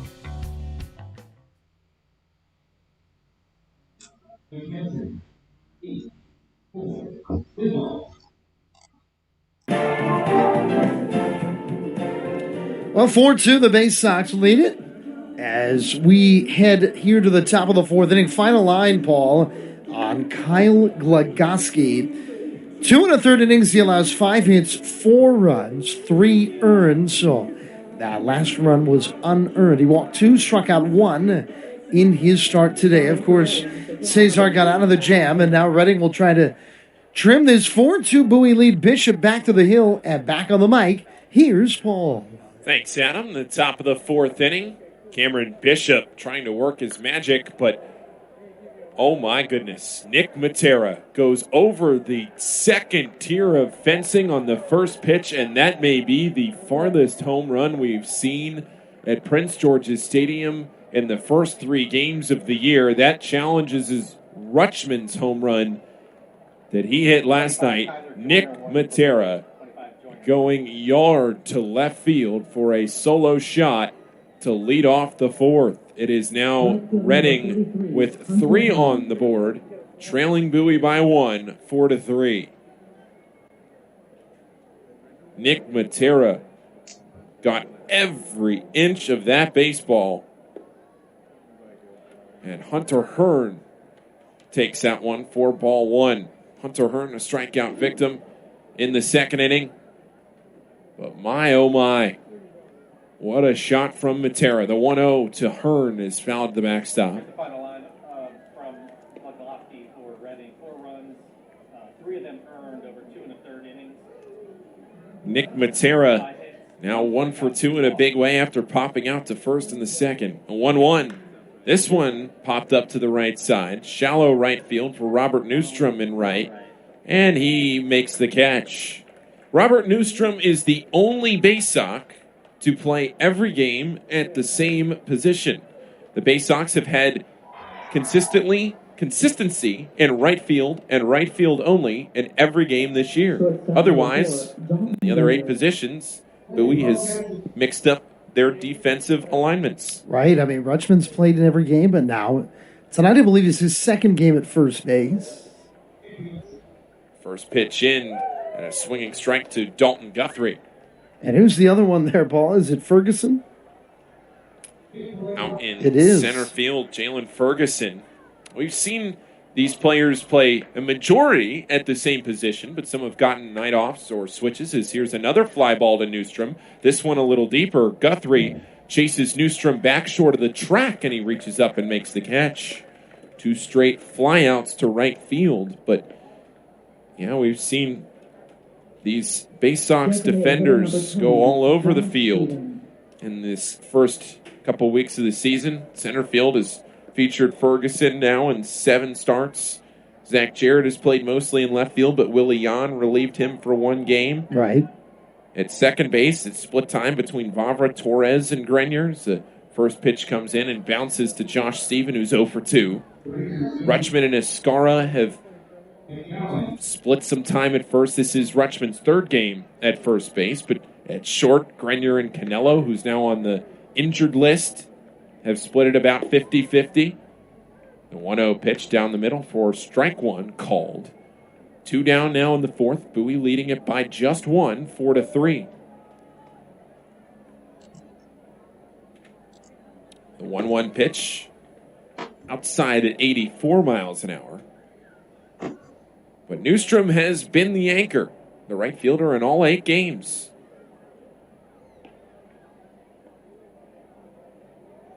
Out of the stretch, Bishop with the 2-1 offering, and it is grounded to short. Grenier slides over, down on it, throw on to first, and that's the 3rd out. A very quick inning.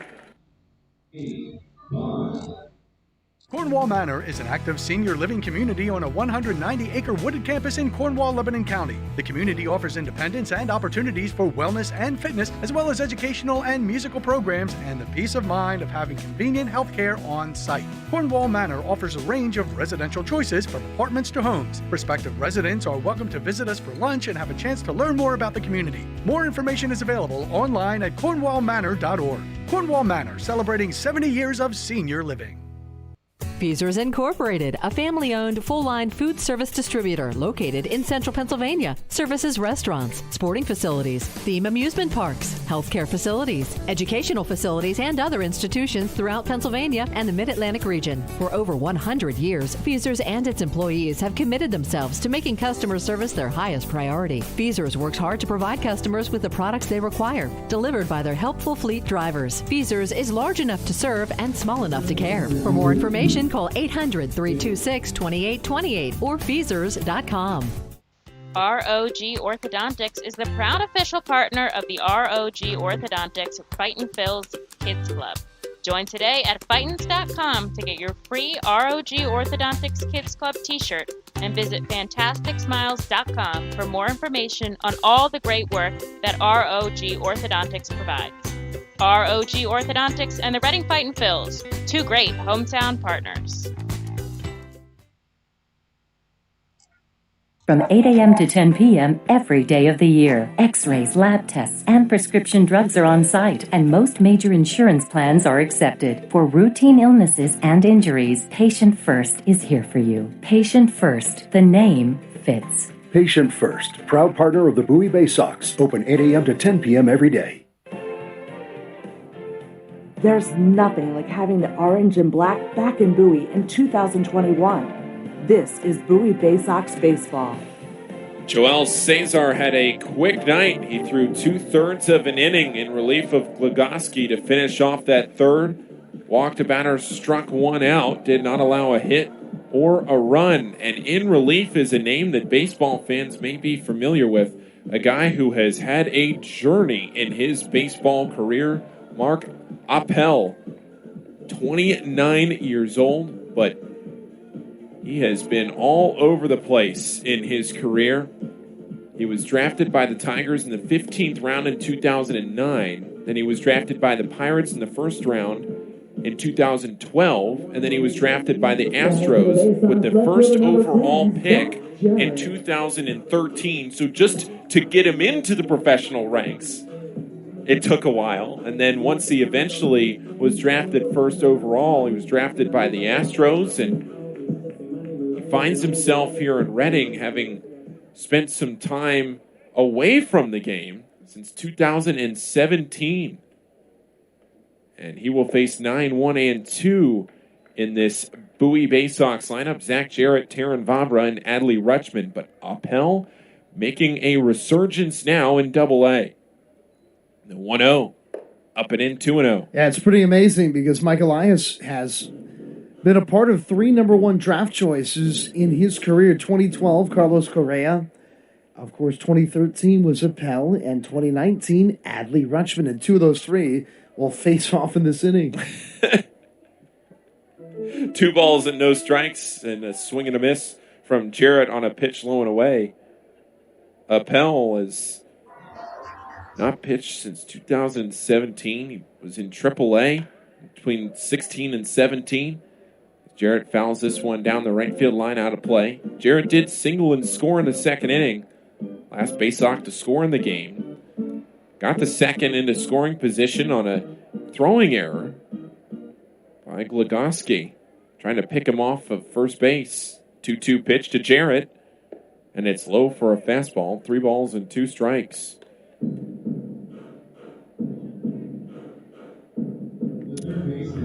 But Appel, he split time in 15, 16, and 17.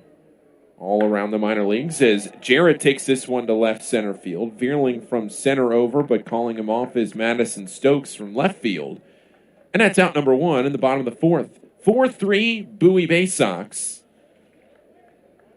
As the Reading Fightin' Phils have gradually chipped back into this lead. It was 4-0 Bowie. But then Reading scored 2 runs in the 3rd, 1 more in the 4th.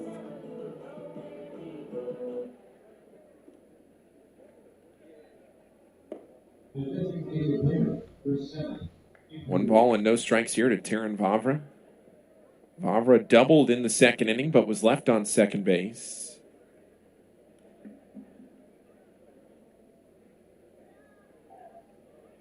Appel. A line drive right to short. Taryn Vavra sees that one snagged. And Vavra is retired. And that'll bring up Adley Rutschman. Rutschman walked and scored in the first, and something Adam talked about when he drew that walk in the first is that he's walking more than striking out in this series, and he walked in 3 straight plate appearances dating back to last night. Walked in the 6th, walked in the 8th, then walked in the first tonight.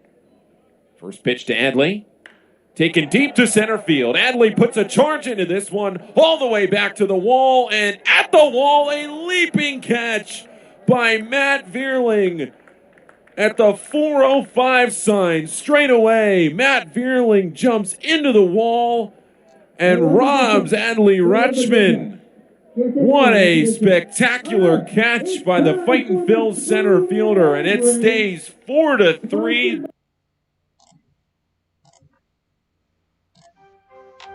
The Fightin' Phils know who to call for trash and recycling services. A proven winner, JP Mascaro & Sons. The industry leader for over 50 years. Trust the familiar Mascaro Blue Elephant to provide dependable, quality service for your home or business. That's JP Mascaro & Sons, one of the top companies in its industry. Trash and recycling services for home, business, and industry. We are hiring and have open positions in Berks County.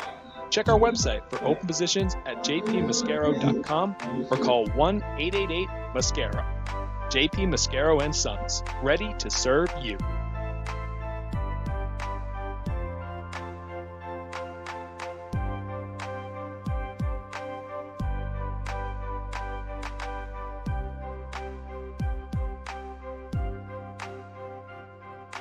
Nursing home neglect is a serious problem.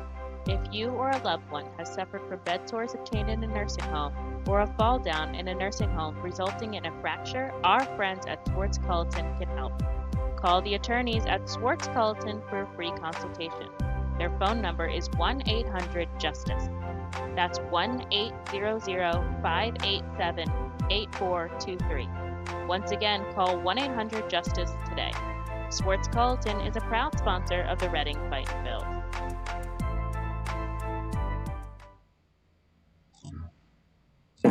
This is Bowie Baysox Baseball. The Baysox make a call to the bullpen as Cameron Bishop's night concludes. He throws 4 innings, allows 7 hits, 3 runs, 1 walk, and 2 strikeouts on 69 pitches, 49 of which were for strikes. Into the game, it's Tyler Joyner. He will face 9-1-2. He'll face 3, 4, and 5 in this Reading Fightin' Phils lineup in the 5th. And to tell you about it, it's my partner, Adam Pohl. Well, thank you so much, Paul. So, what a moment that was. Once again, Mark Appel throwing to Adley Rutschman, 2 former number 1 picks in the draft. You almost never see that, let alone the fact that it was really the same person that drafted them both. But 2 number 1 picks in the draft, battling it out here. And Rutschman, off the bat, I thought he had won it, and he had won it distinctly, I should say. Well, what a great catch there. A leaping catch by Veering at the wall. And now we go to the top of the 5th. 4-3, the Baysox lead it.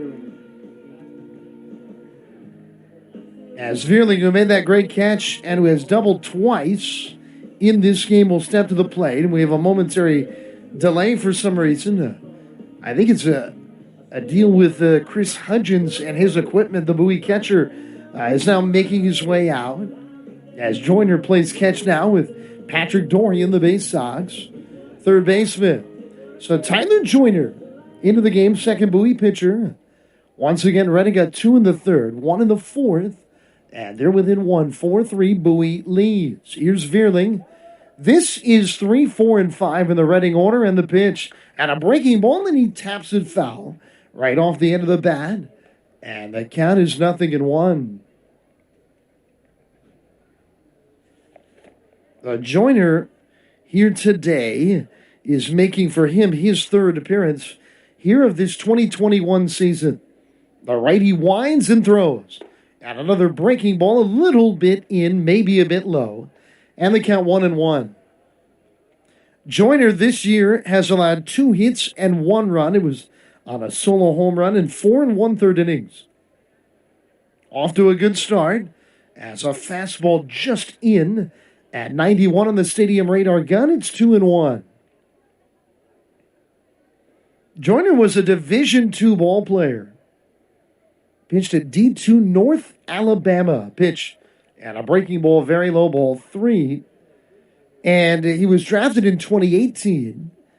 And, when you're a D2 ball player, you probably have a little bit of a chip on your shoulder. And you want to prove that you can play at the professional level with a lot of guys that were D1. Here's the 3-1. Fastball, a little bit low ball, 4. And Veerling, who's got good speed, is on for a 3rd time tonight. This time with a leadoff walk here to open the 5th inning. So for Joyner, in 2019, his first full season, his 23 appearances in Class A Delmarva, and Paul, he went 5-0 with a 1.98 ERA. So he proved right there that he can hang. Not hard to understand why he's up here. As there's a swing and a pop off the bat of Brito. They were playing with the shift on, and the Bowie shortstop Grenier backpedals right behind the back at second and makes the catch. A few feet in the outfield grass, 1 down. And now third baseman McCarthy Tatum will come to the plate. 1-on-1 down, 4-3 Bowie, top of the 5th inning. And Tatum, an RBI double his. Last time up, he's 1 for 2. As a look to first, and back to the bag with a headlong dive is Veerling. Defense has been a big part of this game tonight. Dorian made that. Great play in the first inning. The Bowie third baseman and a bunt down the third base line. That's a breaking ball line towards left field. Well hit. Jarrett going back. It's over his head, and it's high off the wall. He'll throw in towards third. The lead runner will stay there as Grenier knocks it down. And into second is Tatum with his second double of the night. And after two quiet nights offensively, Reading is starting to get it going a bit here. As they're in business, runners at second and third, and only one man down. And Madison Stokes will now step to the plate. So another double. Vierling has doubled twice. And now there is the second double for Tatum. And Stokes 1-for-1 with a walk bats, and Bowie with a trail runner representing the lead run. They're going to be aggressive here. And the Baysox are going to bring the infield all the way in. A base hit could bring home two. As a breaking ball strike to get ahead 0-1. By bringing the infield in, it not only ups the percentage that a base hit would go through the drawn-in infield, but it also allows the trail runner, Tatum, from second to take an enormous secondary lead. As here's the 0-1 pitch. And a breaking ball in the dirt. Nice block by Hudgens. And the count evens here 1-1. The Reading has not had a lead in this series. In fact, after Bowie's run in the second inning, at that point, they had outscored Reading 19-1 in this series. Wow. But Reading is trying to turn the tables on that right here. They've scored 3 in a row. They're down 4-3. Runners at second and third, only one down. The 1-1. And Stokes lifts a foul straight back out of play. Something in the water with these Orioles affiliates. Saw what Delmarva did, winning 17-3 against Fredericksburg. Yeah, last night Norfolk was a 9-2 winner at Charlotte. Our good friend Stevie Wilkerson hit a 3-run home run in that one. He was 3 for 5 in the game. A 1-2. And a breaking ball dives down low. But 17-3 is a whole different ballgame. Jordan Cannon, the Delmarva catcher, a 10th-round pick of the Orioles in 2019, is hitting .458. He had a 5-hit game. And he was a teammate of Hunter Hearn in college. See, it all comes back together. 2-2 the count to Stokes. The pitch. Breaking ball tapped lightly. Off the mound in front of it to Glove. Joyner, he holds the runners, and he throws out Stokes. So Stokes doesn't have an RBI on the year, and there with a chance to tie the game or even do one better. A little tapper back to the mound, and now 2 down, and Bowie can bring the infield back now as Luke Miller will come to the plate. First baseman number 2, Luke Miller. That's a big out in this ball game. Well, Miller 1 for 2 tonight, a product of Indiana. He was a draft-eligible sophomore, but he came back for his junior year with the Hoosiers. Hit 10 homers in Advanced A Clearwater 2 years ago as he lays off a breaking ball that cuts over the plate, strike one.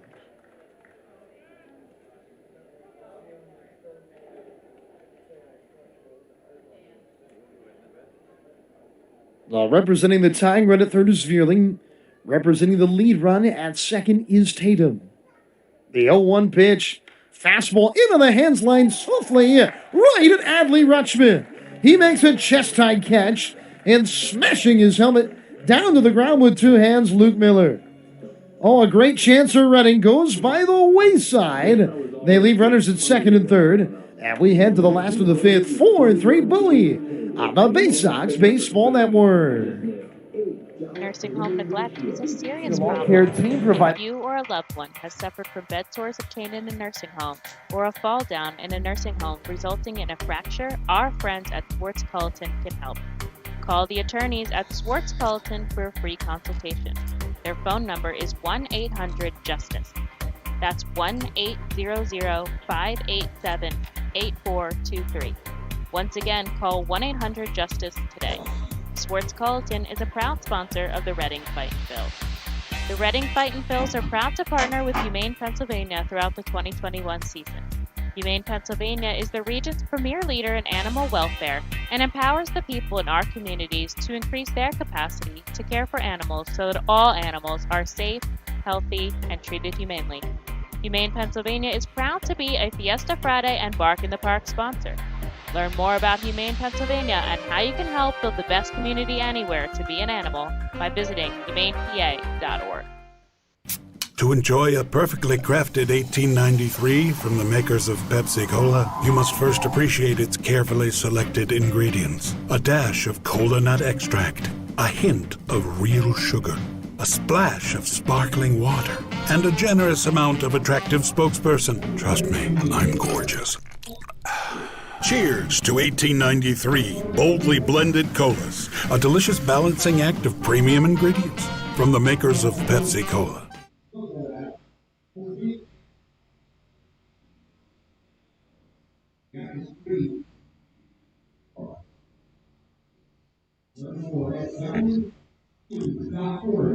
.com. DCA Imaging Systems. Office technology made easy. Your home, the 2015 Eastern League champions. This is Bowie Baysox Baseball.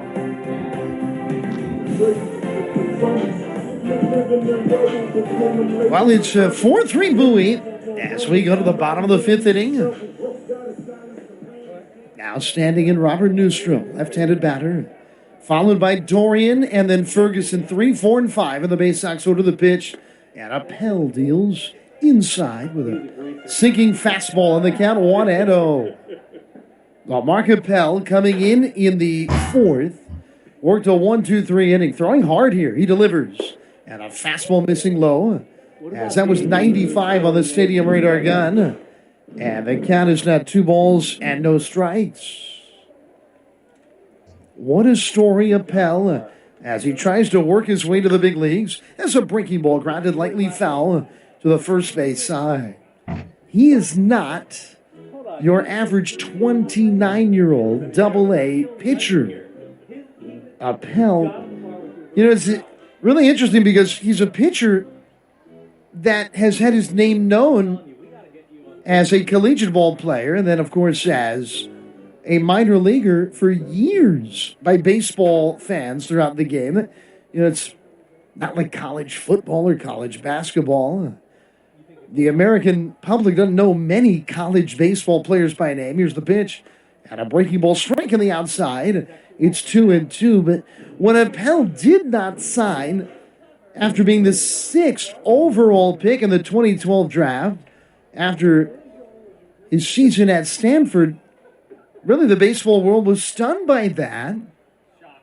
And Appel incredibly would throw so well the following year that he would be drafted by the Astros first overall. The pitch and a breaking ball lifted just over the screen. Foul. A nice reaching cut to stay alive there by Newstrom. And they count 2-2. That's some confidence in yourself to be able to bet on yourself to go from 6 to 1. No doubt about it. I mean, you can't go much higher than 6. The 2-2. And it's in the dirt. And the count is 3 balls and 2 strikes. So Appel's journey was an unusual one before he was in pro baseball. But once he was in the minor leagues, it just seemed he was always injured. And he got traded from the Astros to this Phillies organization where in 2 seasons he didn't really do all that much pitching. But now finally, maybe for a first time, 5 years later, he's healthy. He throws. Swing and a miss. He got Newstrom. That was off speed and diving down towards the dirt. Newstrom over the top. A strikeout. The first for Appel. 1 down in the 5th, and here is Dorian. In 2016, Appel made just 8 minor league starts. And he was diagnosed with a partially torn labrum and rotator cuff. And really, there's nothing harder to do than rehab from a shoulder injury as a pitcher.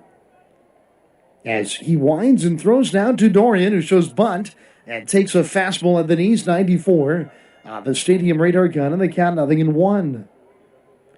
After the 2017 season, and a few weeks before spring training in 18, Appel hung the cleats up as a fastball strike of the inside above the knees, and the count 0-2. But here it is 3 years later, and he has made his return to professional baseball. He throws. Swing and a miss. He took a little bit off there on a pitch on the outside corner, and Dorian cut through it. Appel has struck out 2 in a row in this 5th inning. And now Jalen Ferguson will come to the plate. The Baysox leading 4-3, 2 outs, nobody on, bottom of the 5th. Appel, as many retired ball players do, he really didn't surround himself at all with the game of baseball, whether watching it or going to games immediately following his retirement. As Ferguson takes a fastball low, but kind of refound his love of the game when going to an Oakland A's game and visiting his collegiate roommate, big leaguer Stephen Piscotty. Pitch and a breaking ball strike, and the count evens 1-1 to Ferguson. He started working at it. Several trips to the Driveline Baseball Academy outside Seattle. He reached out to the Phillies in November as there's a breaking ball strike too. And Appel, who threw a pitch that on this radar gun registered 98 earlier today. The big right-hander's back as a breaking ball down and away, and the count 2-2. The product of Stanford, which has brought forth so many great pitchers, including really the best Oriole pitcher of the last generation in Mike Mussina. 2-2 the count to Ferguson. He has got the build of a big league starter. He throws, and a fastball misses away. That was 96 on the stadium gun. He is 6'5", 220 pounds. If you wanted to cast a starting pitcher in a movie, Appel, he would be right out of Central Casting. He throws, and it's down and away. Ball 4. Very patient at bat there by Ferguson, who's walked twice in this game today. Now, Bowie's got some speed aboard, and now J.C. Escarra will get a chance here with 2 down in this 5th inning. And the last few years I was playing, it felt like I was focusing on survival. How do I get through this next start and then get to the next one? The pitch, and Escarra takes a fastball inside, and the count is 1-0. It didn't feel good. Every time I would throw it, it would hurt. And when you're in that mindset, Paul, as an athlete, I mean, obviously you're not enjoying your craft, but how are you getting better? How are you moving up the ladder? The pitch and a fastball strike of the knees and the count 1-1. You're just, as he said, you're trying to survive. It just has to be so mentally taxing, too. That same routine all the time, every day, and just having to figure out what do I have to do to be able to achieve this dream I've worked so long on. The count 1-1 to Escarra. They're shading Escarra to pull the pitch, and it's a little cutter off the inside, and they count 2 balls and a strike.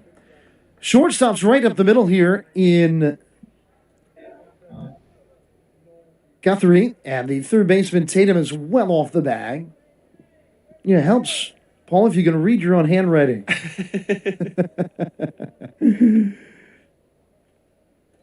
2-1 the count. And a throwback to first, and Ferguson dives back to the bag safely. Might have got Ferguson leaning there a little bit. You could tell he chopped his feet, maybe leaning towards second base before diving back into first. This is a time to try to steal a bag. 2 down, try to get into scoring position. The pitch, and a fastball a little bit down and in. And all of a sudden, Appel is in danger of walking consecutive hitters here. Caden Grenier is on deck here for the Baysox, leading 4-3 in the 5th inning. The count 3-1. Appel a long pause. And now he comes home, and It just missed in. A fastball box. And the Baysox have a runner in scoring position with 2 men on. For Bowie, they have had at least 2 men on now in 4 or 5 innings. And we talked about that in the series in Altoona. And that the Baysox, I know they didn't hit great with runners in scoring position in Altoona, but the caveat to that is Brad Bergeson, the former Baysox and current Reading pitching coach, is going to go out to talk to Appel. The caveat to that is to hit poorly with runners in scoring position, you have to have at-bats with runners in scoring position. That's true. That is true. Bowie has had those all year, haven't they? They have had to get there, and we talked in between innings about how Reading now has been the ones that have been leaving men on base, and Bowie necessarily hasn't done that too often in the last couple of games. They did leave the bases loaded in the third, but starting to kind of correct that issue a little bit over the last couple of games. Well, somewhere at home, my daughter, she's probably gone to bed right now. She's in her crib. She's 2 years old.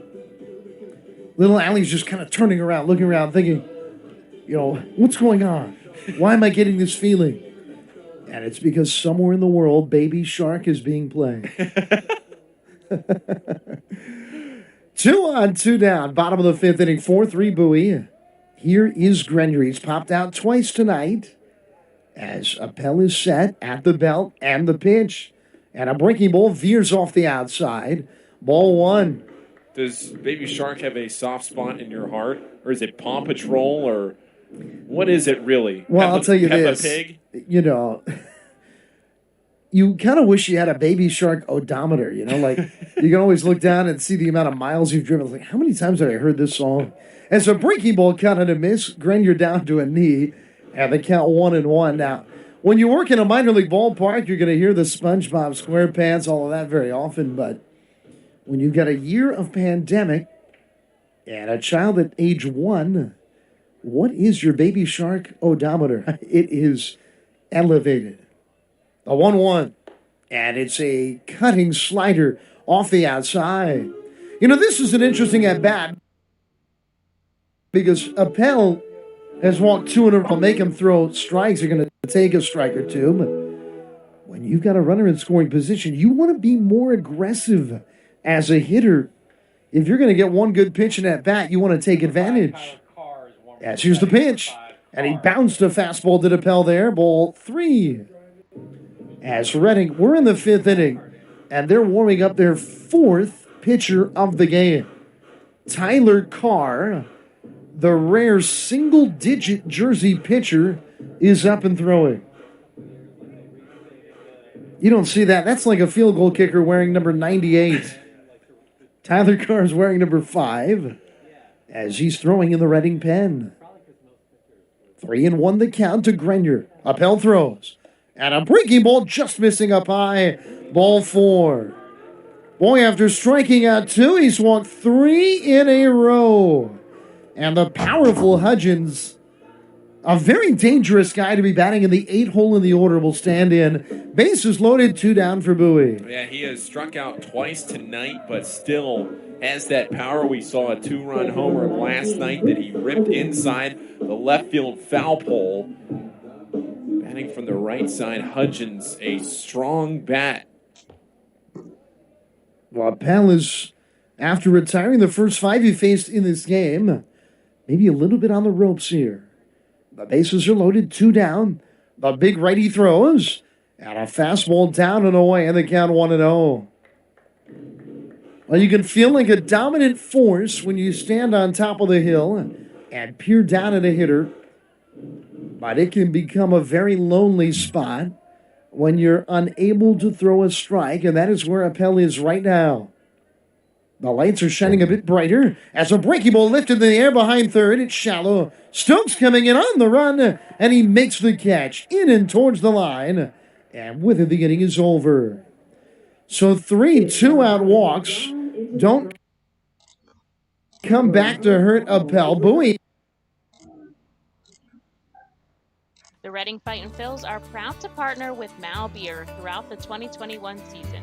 Mao Beer and Mao Cinco Estrellas Lager, which is available in the Stadium Plaza Bar, has 128 amazing years of brewing history. Founded in 1890 in Spain, Mao beer has always been there to satisfy the most demanding taste buds. Make sure to pick up Mao beer and Mao Cinco Estrellas Lager at First Energy Stadium at our Plaza Bar throughout the 2021 season and at your local retailer. Mao beer is a proud partner of the Reading Fightin' Phils and all 2021 Fiesta Friday celebration games. Mao beer, the 5-star taste and the quintessential beer from Madrid. Please drink responsibly. At Savage 61, our goal is to assist you in making a confident decision. Our friendly, professional staff members are available to answer your questions and listen to your needs. Whether you're shopping for a new or pre-owned vehicle, we're ready to help you with your search. Visit our dealership at Pottsville Pike today. Fastball, curveball, slider, it's the pitcher's grips that make the difference.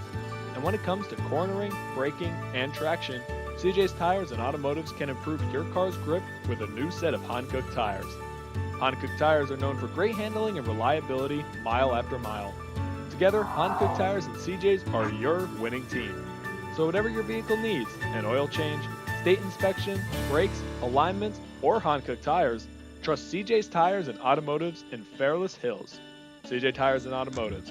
They really are better, faster, and more affordable.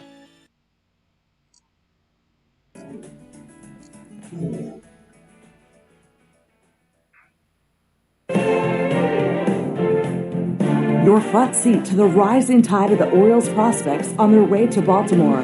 This is Bowie Baysox Baseball. Well, Nick Matera will bat here for Reading as we go to the top of the 6th inning.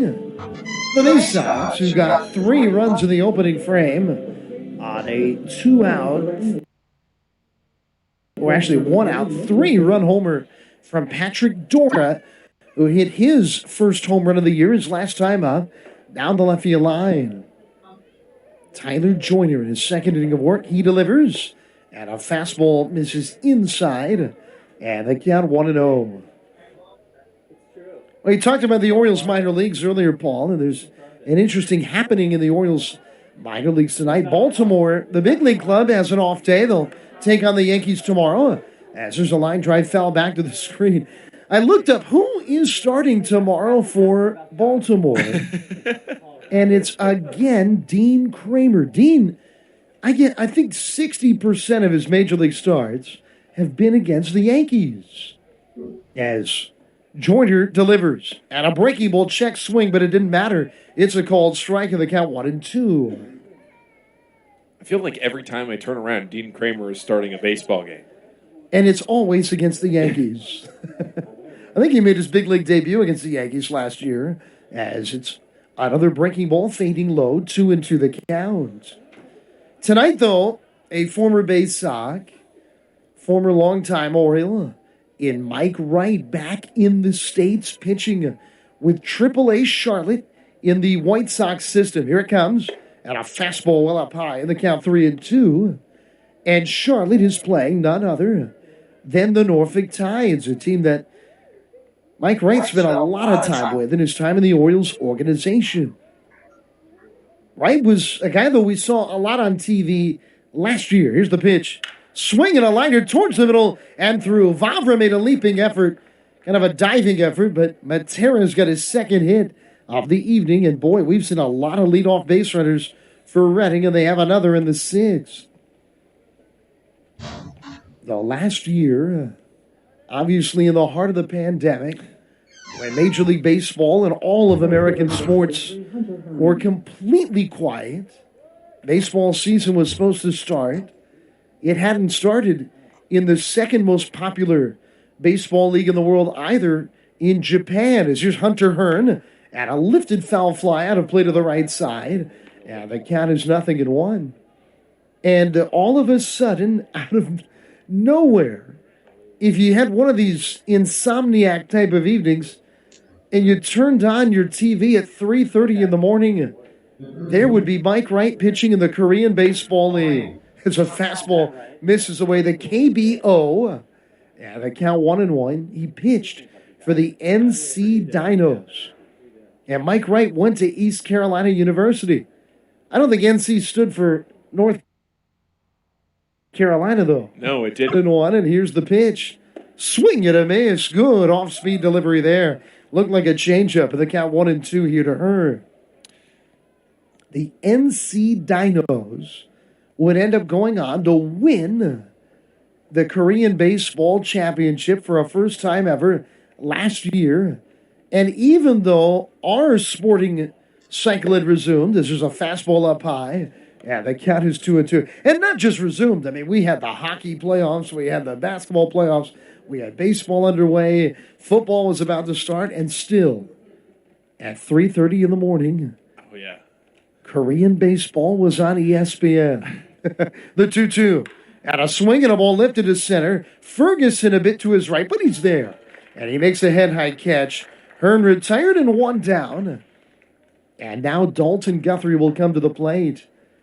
And somehow, some way, I happened upon, at like 7 in the morning, Game 6, Paul, of the Korean Baseball Championship Series, in which Mike Wright and the NC Dinos were facing the Doosan Bears. And the Dinos won it all to win the title 4-2. Here's the pitch. And a breaking ball popped them up behind the plate. Hudgens will give a look, but this is going to get into the seats. Well, I might bounce up towards Paul. It's coming our way. Yeah, they count 0-1 to Guthrie. If anybody's listening and has access to the internet, which I think if you're listening to us, you probably do, yes, I'd encourage you to Google the NC Dinos and take a look at their mascot, Swole Daddy. Swole Daddy? Swole Daddy. It is a massive green dinosaur. Nobody's ever called me that. As there's a ground ball towards the middle. Right there, Vavra flipping for one. They're going to turn it over. It's 2. An inning-ending double play. So a leadoff single and nothing more. Bowie, another beautiful turn on a double play. We're going to go to the bottom of the 6th right after this. Swole Daddy will be...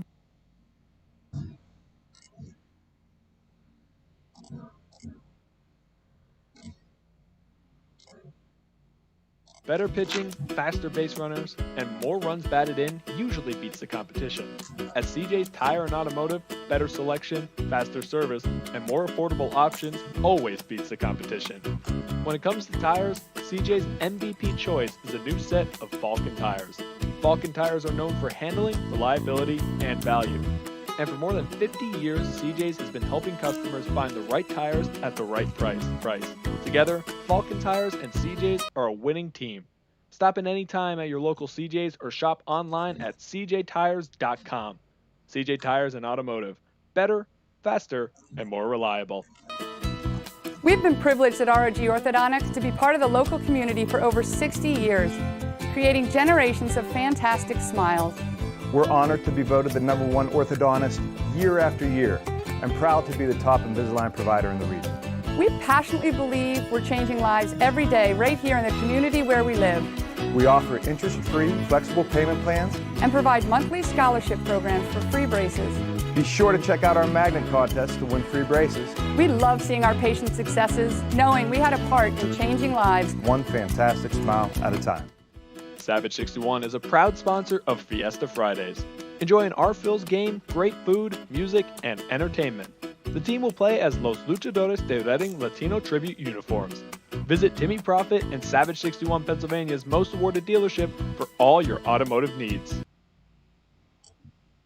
Offers catering for all your special event needs. Check them out at eatchesapeake.com. Well, it's been a long time since we've been able to listen in, Paul, to the sounds of a ballpark. Prince George's Stadium here. We go to the top of the 6th. And again, Paul, there's a new pitcher coming on. Here, Tyler Carr, 4th pitcher of the night. We're in the 6th inning here for the Fightin' Phils, as Mark Appel had a scoreless but uneven appearance. Yeah, he threw 2 innings, did not allow a hit, and he did not allow a run, but he walked 3 batters and struck out 2. He struggled a little bit with his command. He threw 37 pitches, but only 17 of those 37 were for strikes. Oh, the 9-hole hitter, Zach Jarrett, who lined a single and scored in the 2nd inning. A pretty important run in this game. They gave Bowie a 4-0 lead. They lead at 4-3. He'll face this righty Tyler Carr. Winds and throws. And a 3/4 arm angle fired fastball for a strike. On the outside, 0-1.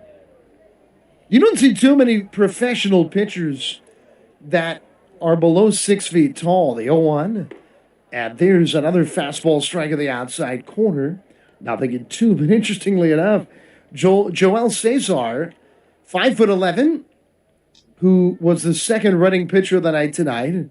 Here is Carr at 5'10". He throws. And there's the hard slider. Into the dirt, down and away. 1-2 the count. Here to Jarrett. Carr into today. This is third outing of the year. Reading pitcher to be out there for a third time.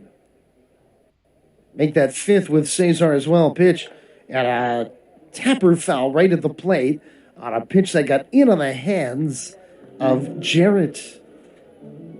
Carswell had 3 hits and 2 runs, but he struck out 6 in his 4 innings of work.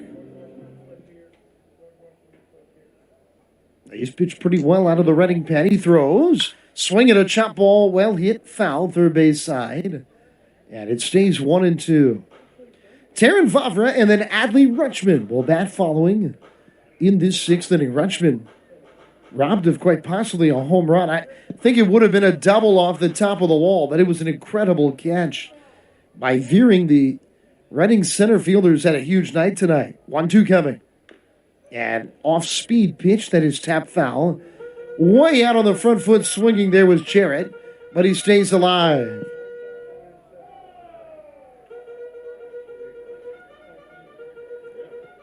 Jarrett had a triple last night, his first extra base hit of the year. I didn't have triple on my Zach Jarrett extra base hit bingo card, as it's off speed and he chased it. Hard to tell from here, but that might have been that high 80s slider, and it went down into the dirt, and Jarrett's down on strikes. A good start to the night for Carr. And that slider is a hard slider.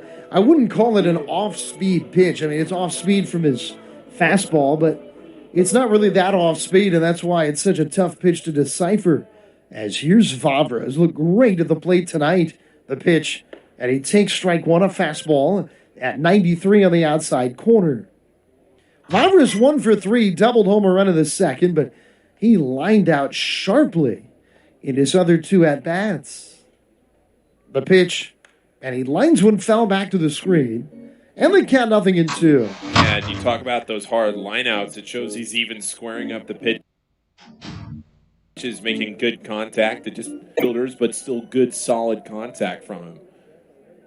The wide to the 0-2 coming.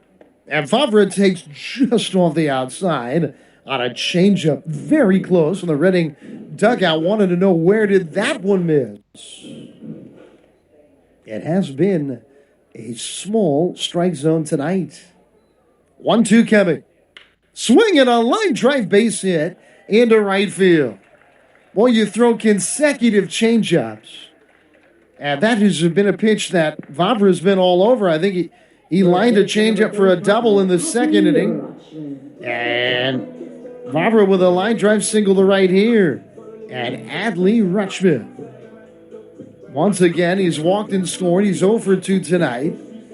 Fly down to the wall with Veerling crashing into the wall to make that outstanding catch.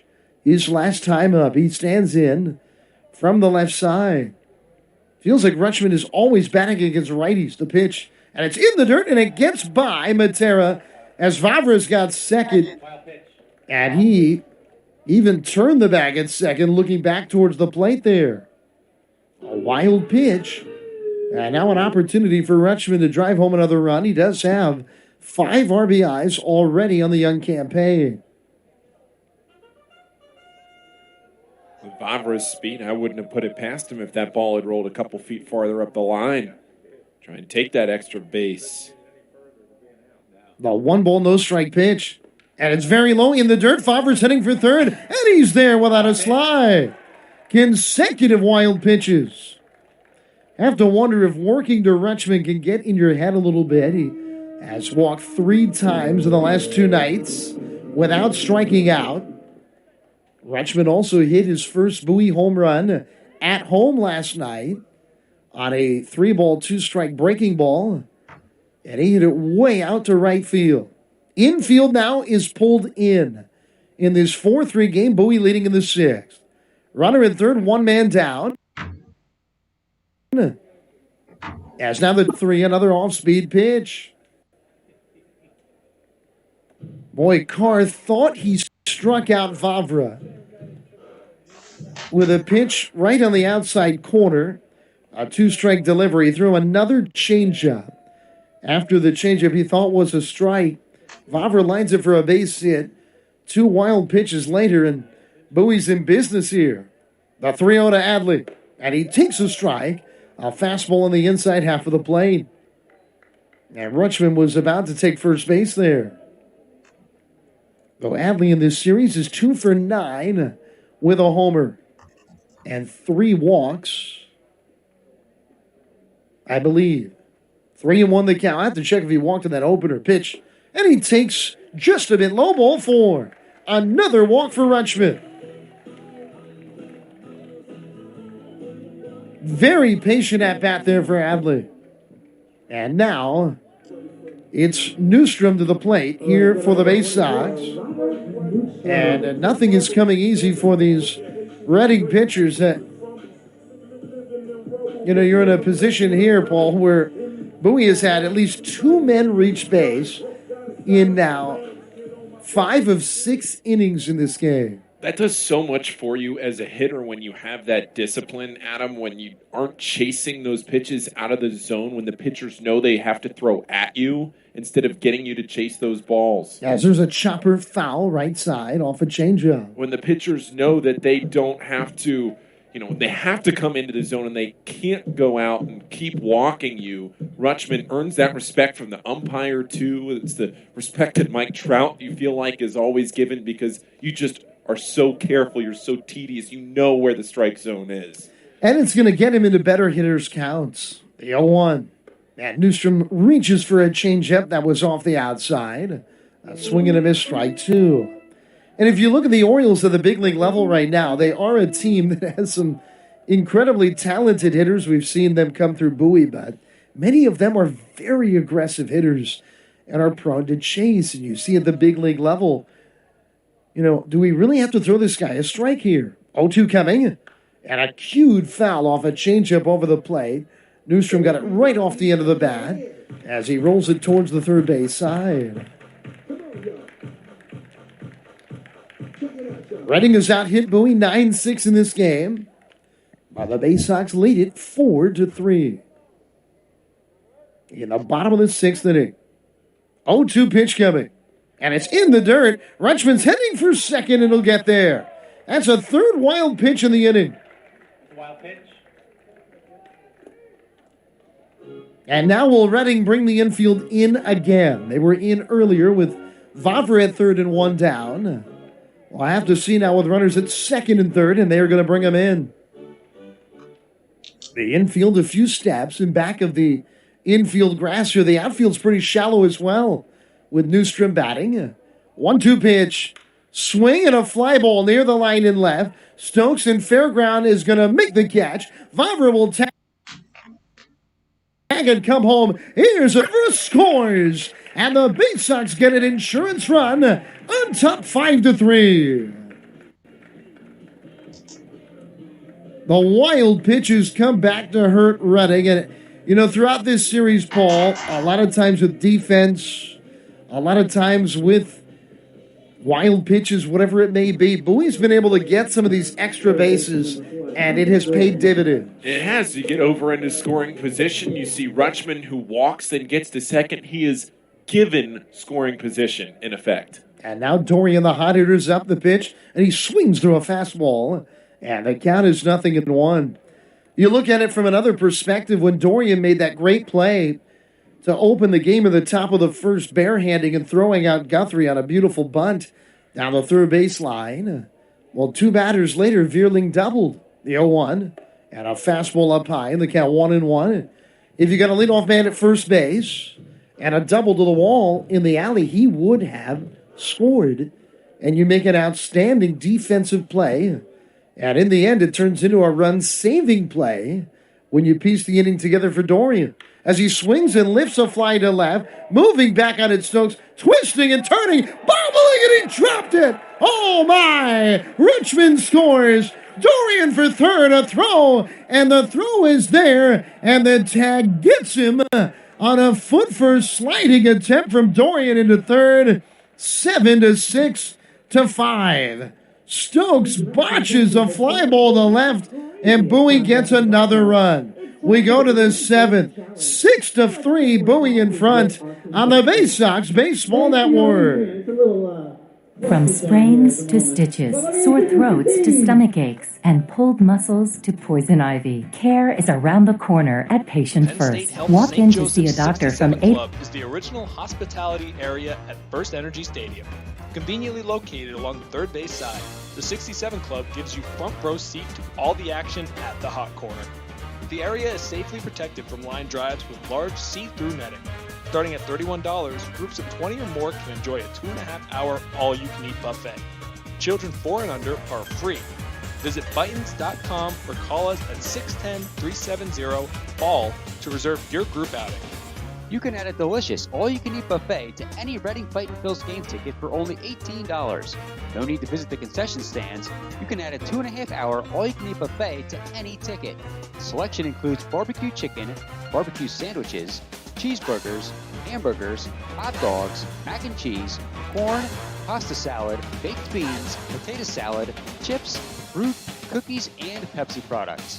Call the Bytons at 610-370-BALL, order online at Bytons.com, or visit the Weidenheimer ticket office at First Energy Stadium. The R. Phils and Savage 61 are excited to bring you Bytons Baseball live from the comfort of your own home. If you are listening to this now, you're probably watching on YouTube, Facebook, or Twitch. Thanks for tuning in, and feel free to check us out on rphils.com/pressbox for all the elite baseball information on the Fightin' Phils.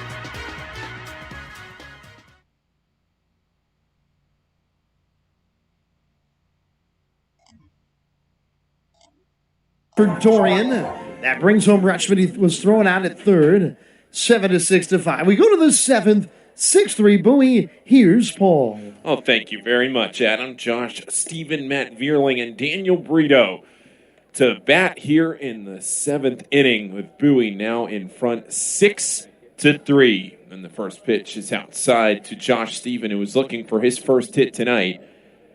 The 1-0 is taken to right center field. This one deep, but Jalen Ferguson tracks under it and makes the catch. Stephen now retired all 4 times up to the plate. Center fielder number 38. That one loud out to right center field. Matt Vierling, he has reached every time. A couple of doubles, a run scored, a walk. Not only has he has been in scoring position every time up. First pitch into Vierling, and it is bunted down the third base line. Here's Dorian, the throw to first in time. It is Patrick Dorian's world, and we're all just living in it right now. And we now know that Dorian leads the AA Northeast League in outs made without using a glove. Another barehanded play by Patrick Dorian down the third base line, his second of the night. That pitch ran in on the hands of Vierling, and he bunted it down the third base side. Dorian charged and threw. Brito now at the plate, and he takes for strike one. Brito has also scored a run tonight. Singleton scored in the third. And he swings at the second offering from Tyler Joyner. And quickly, Joyner works a count in his favor. No balls and 2 strikes. Bowie, though, still being out-hit. 9-7. The 0-2 pitch coming with 2 down in the 7th. And it's high and away at 92 miles an hour.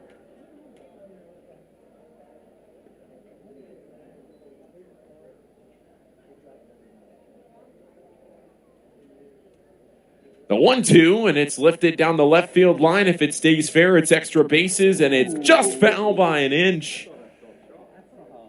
Just foul. And I mean by inches outside that left field line. That's one of those as an umpire where you look for the little chalk cloud that kicks up when the ball grazes the dirt. But the third base umpire, Louis Krupa, putting both his hands in the air. Like a third base coach stopping the runner, coming around third base. A foul ball, says Krupa. And now the 1-2 again to Brito, and it's a swung on and missed. Strike 3, a 1 Taylor Joyner, and that is now 8 straight Fightin' Phils retired. And we will go down to the bottom of the 7th with Bowie leading it by 3 runs, 6-3 on the Bowie Baysox Baseball Network. Partner with the Berks County Mental Health Developmental Disabilities Program. Together, we are striking out the stigma in order to raise community awareness about mental illness and the prevention of suicide.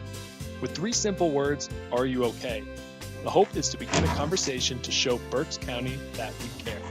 Suicide affects and hurts everyone, but help is here, and we'll work together to raise awareness about suicide and identify what we can do as a community to prevent it. People in need of assistance and support should call Crisis Intervention at 610-236-0530. That's 610-236-0530. The Fightin' Phils know who to call for trash and recycling services. A proven winner, JP Mascaro & Sons. The industry leader for over 50 years. Trust the familiar Mascaro Blue Elephant to provide dependable, quality service for your home or business. That's JP Mascaro & Sons, one of the top companies in its industry. Trash and recycling services for home, business, and industry. We are hiring and have open positions in Berks County. Check our website for open positions at jpmascaro.com or call 1-888-MASCARO. JP Mascaro & Sons, ready to serve you.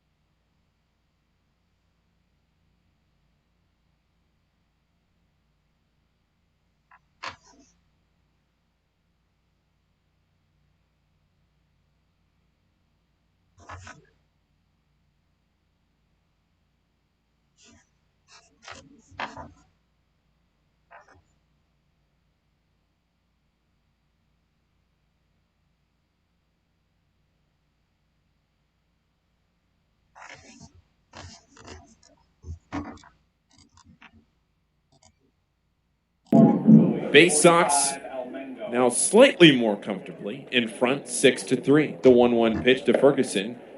Up and out. I think call it a strike. 1-2. Thought that one might have been a little too far off the plate, but they called a strike. It's 1 ball, 2 strikes to Ferguson, who is 0 for 1 with a couple of walks. 1-2 pitch bounces low and away. Ferguson has been in scoring position in both of his at-bats, or his plate appearances, rather, where he's walked, but he has not scored yet. He's been stranded on the bases. The 2-2 to Ferguson. Up and out at 94 to run the count full. J.C. Escarra waits in the on-deck circle. Then it's Caden Grenier.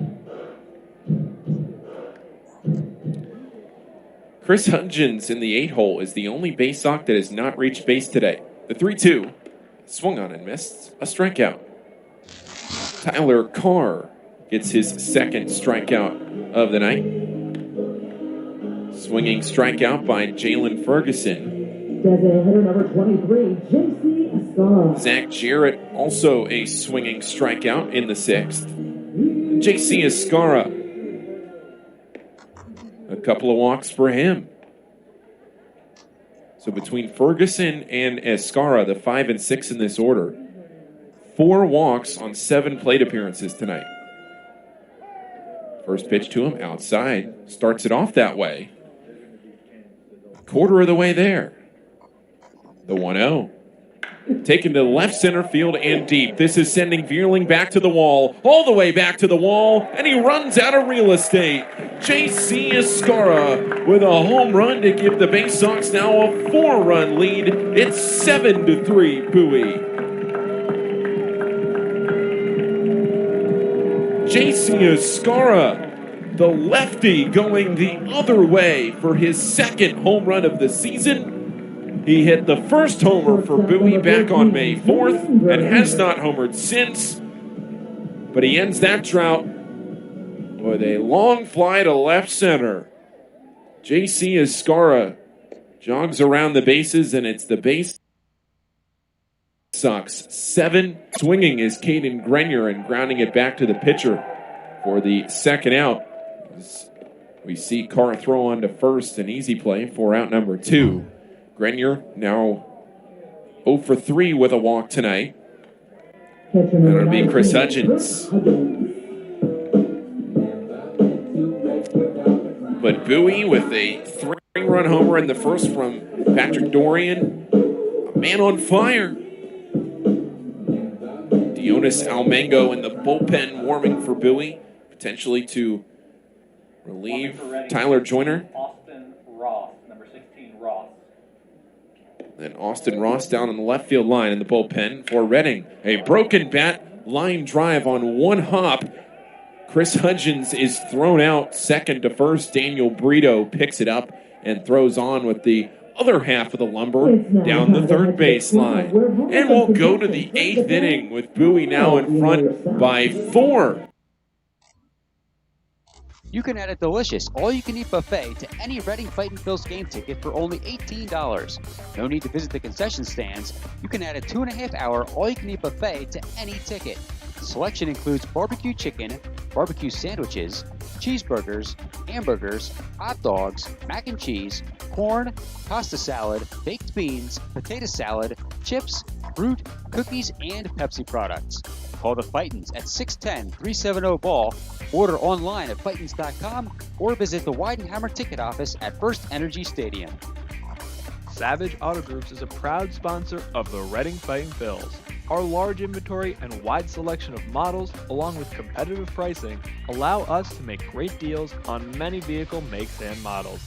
Visit Savage 61, Kia, and L&B in Berks County for all your automotive needs. Established in 1928, the Manor Golf Club is one of the oldest public courses in eastern Pennsylvania.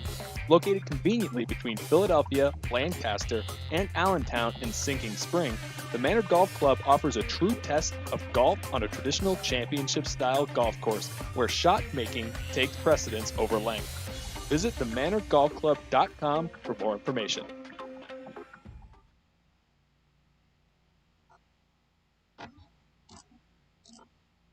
Money One Federal Credit Union. Better banking, better future.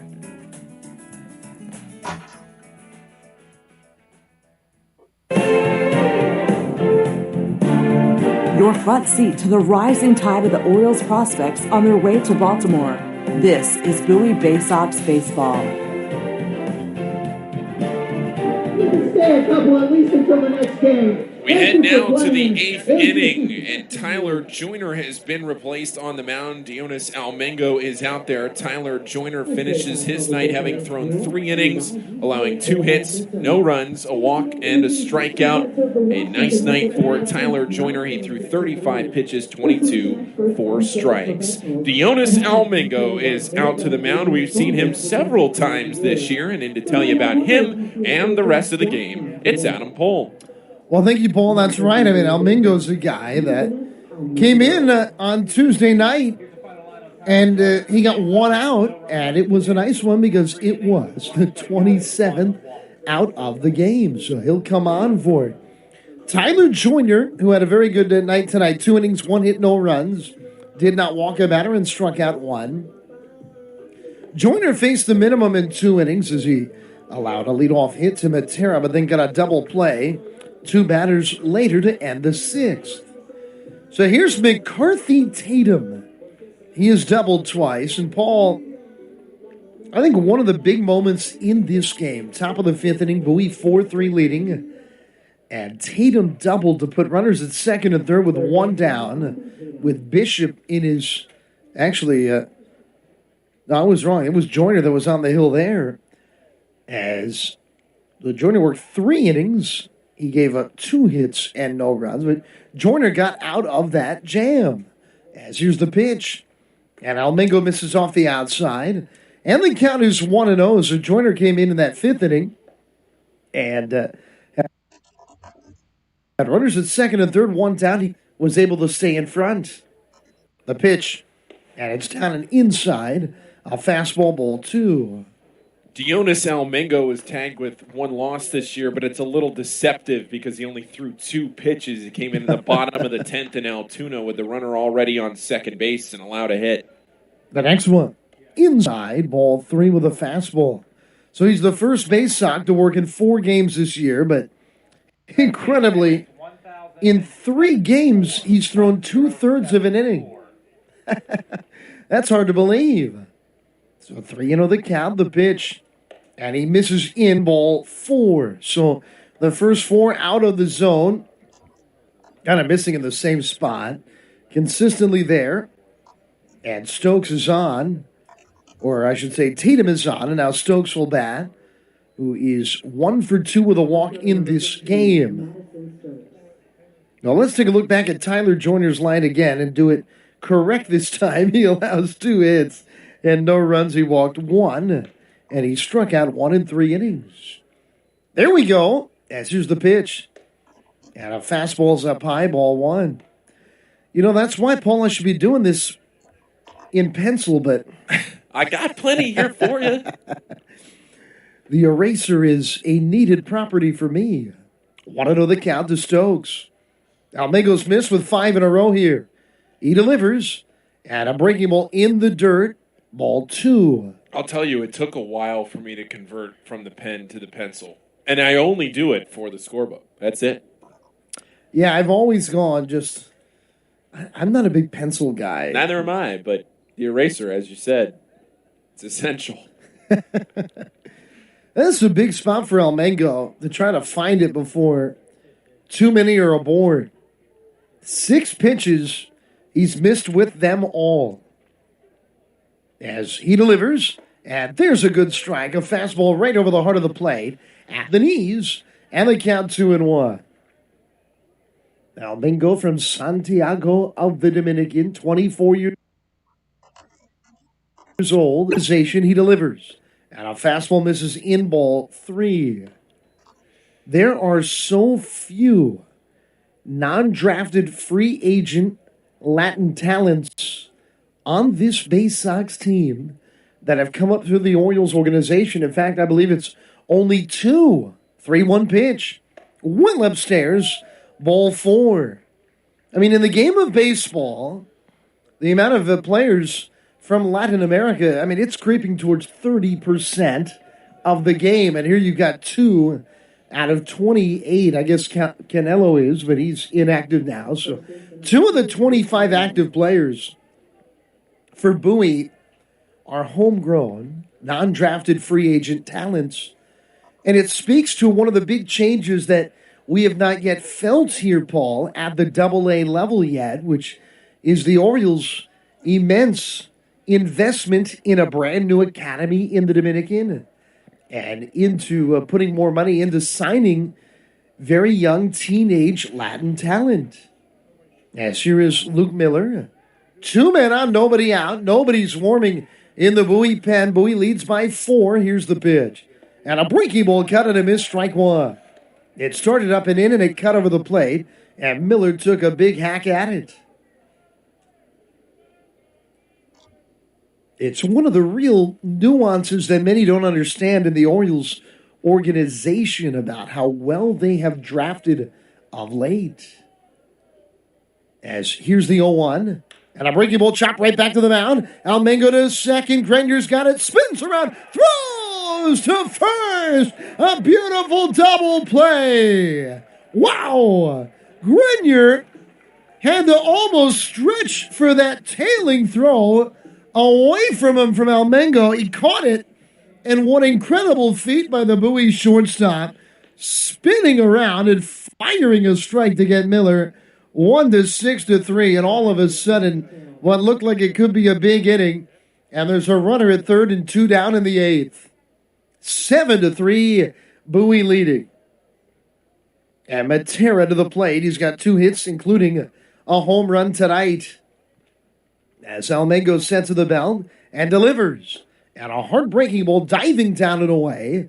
And the count 1-0. Some news around the AA Northeast League. The Richmond Flying Squirrels have thrown their first no-hitter in franchise history. Combined first 9-inning no-hitter. A combined no-hitter. 3-0 win over the Harrisburg Senators. As there's a pitch at the knees, and they count 1-1. And Richmond, I believe, is now 8-1 on the year. The Giants, AA affiliate, of course, in the same division as Bowie, are off to an outstanding start. 8 wins in a row. The franchise record. The 1-1 pitch.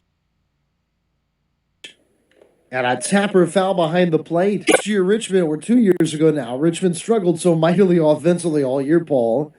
And in a 5-day stretch, both Erie and Bowie came within 1 out of a no-hitter. Against the same team on the same homestand in Richmond. Wow. Erie was a 9-inning no-hitter. For Bowie, it was in a 7-inning game. And Sedlock started that game. The 1-2, and it's lifted foul out of play. Off to the right side. Sedlock threw 5 no-hit innings. And the Baysox were 1 out away. It was the week after Bowie had a 9-inning complete game no-hitter thrown by Mike Bauman against the same team Richmond no-hit tonight, Harrisburg. 1-2 pitch coming to Matera. Here it is. Swinging a ball lifted to right. Shallow near the line. Newstrom over, and it falls foul. Boy, Newstrom looked like he was going to make a dive, but at the last minute pulled up, and it landed just narrowly foul. The Baysox got 2 in the 6th, and 1 more in the 7th on the Escara homer. Baysox have hit 2 home runs tonight, and Bowie leads 7-3, looking for a 3rd consecutive win. It would be already 8 games into the year, a second 3-game winning streak. Almengo now comes home with it. Swing and a miss.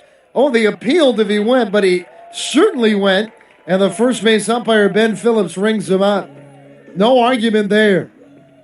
When the bat is almost touching your other shoulder, it's usually a swing.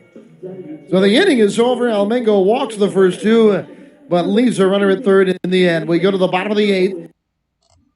Shots Electric has been in business 45 years. Tompkins Vist Bank does everything for us, from our banking to our insurance. They provided us new ideas and solutions. For example, remote deposit. It's very convenient because it's 24/7. I'm confident Tompkins Vist will be with us in the future. Tompkins Vist Bank and Tompkins Insurance. Service, stability, strength. Member FDIC Equal Housing Lender. Tompkins Insurance products are not FDIC insured and are not bank guaranteed.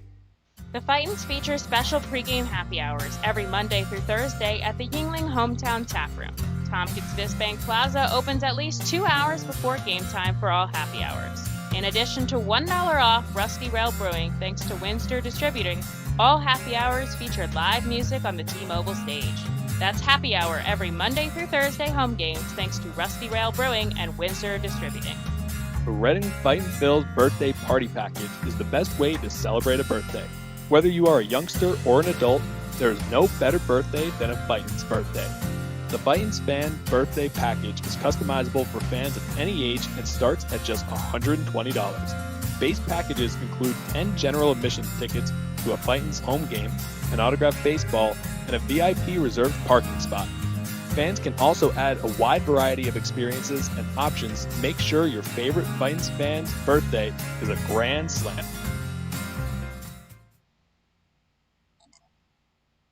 Magnificent cup at a time. It's why Royal Farms makes the freshest and best coffee in the world. Real fresh, real fast. Royal Farms. There's nothing like having the orange and black back in Bowie in 2021. This is Bowie Baysox Baseball.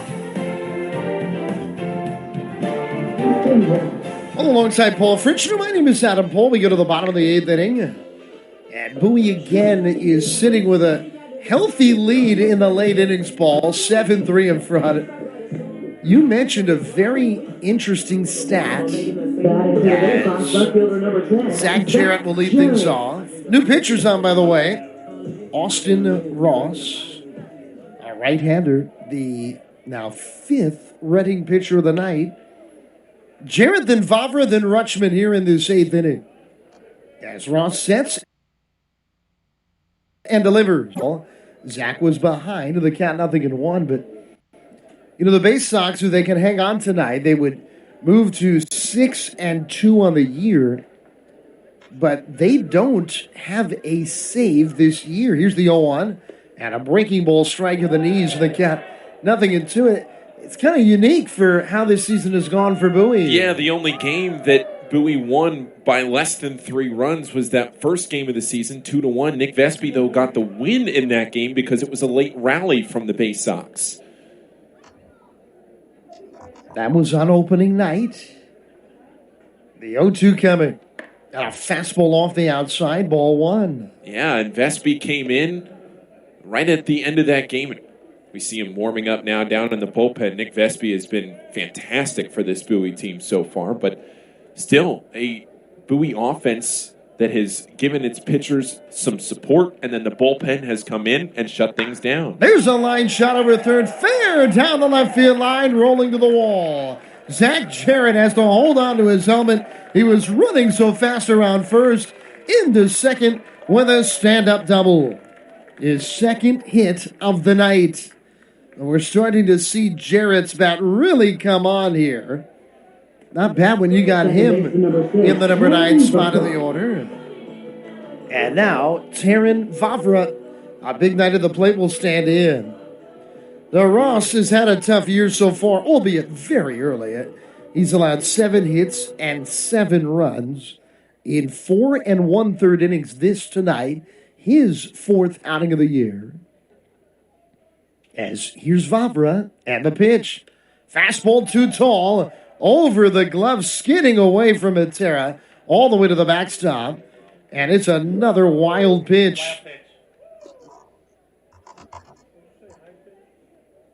And Reading, will they bring the infield in? They will. Looks like they're going to come about halfway in. With Jarrett at third, Vavra batting. And they count 1-0. Vavra 2 hits tonight. And his 2 outs have been loud outs. The 1 into right field. It's well hit. Hearn going back. Turning at the track of the wall. It is out of here. Taryn Vavra again. A 2-run homer to right. His second homer in 3 nights. And it is the icing on the cake. 9-3 Bowie leads it.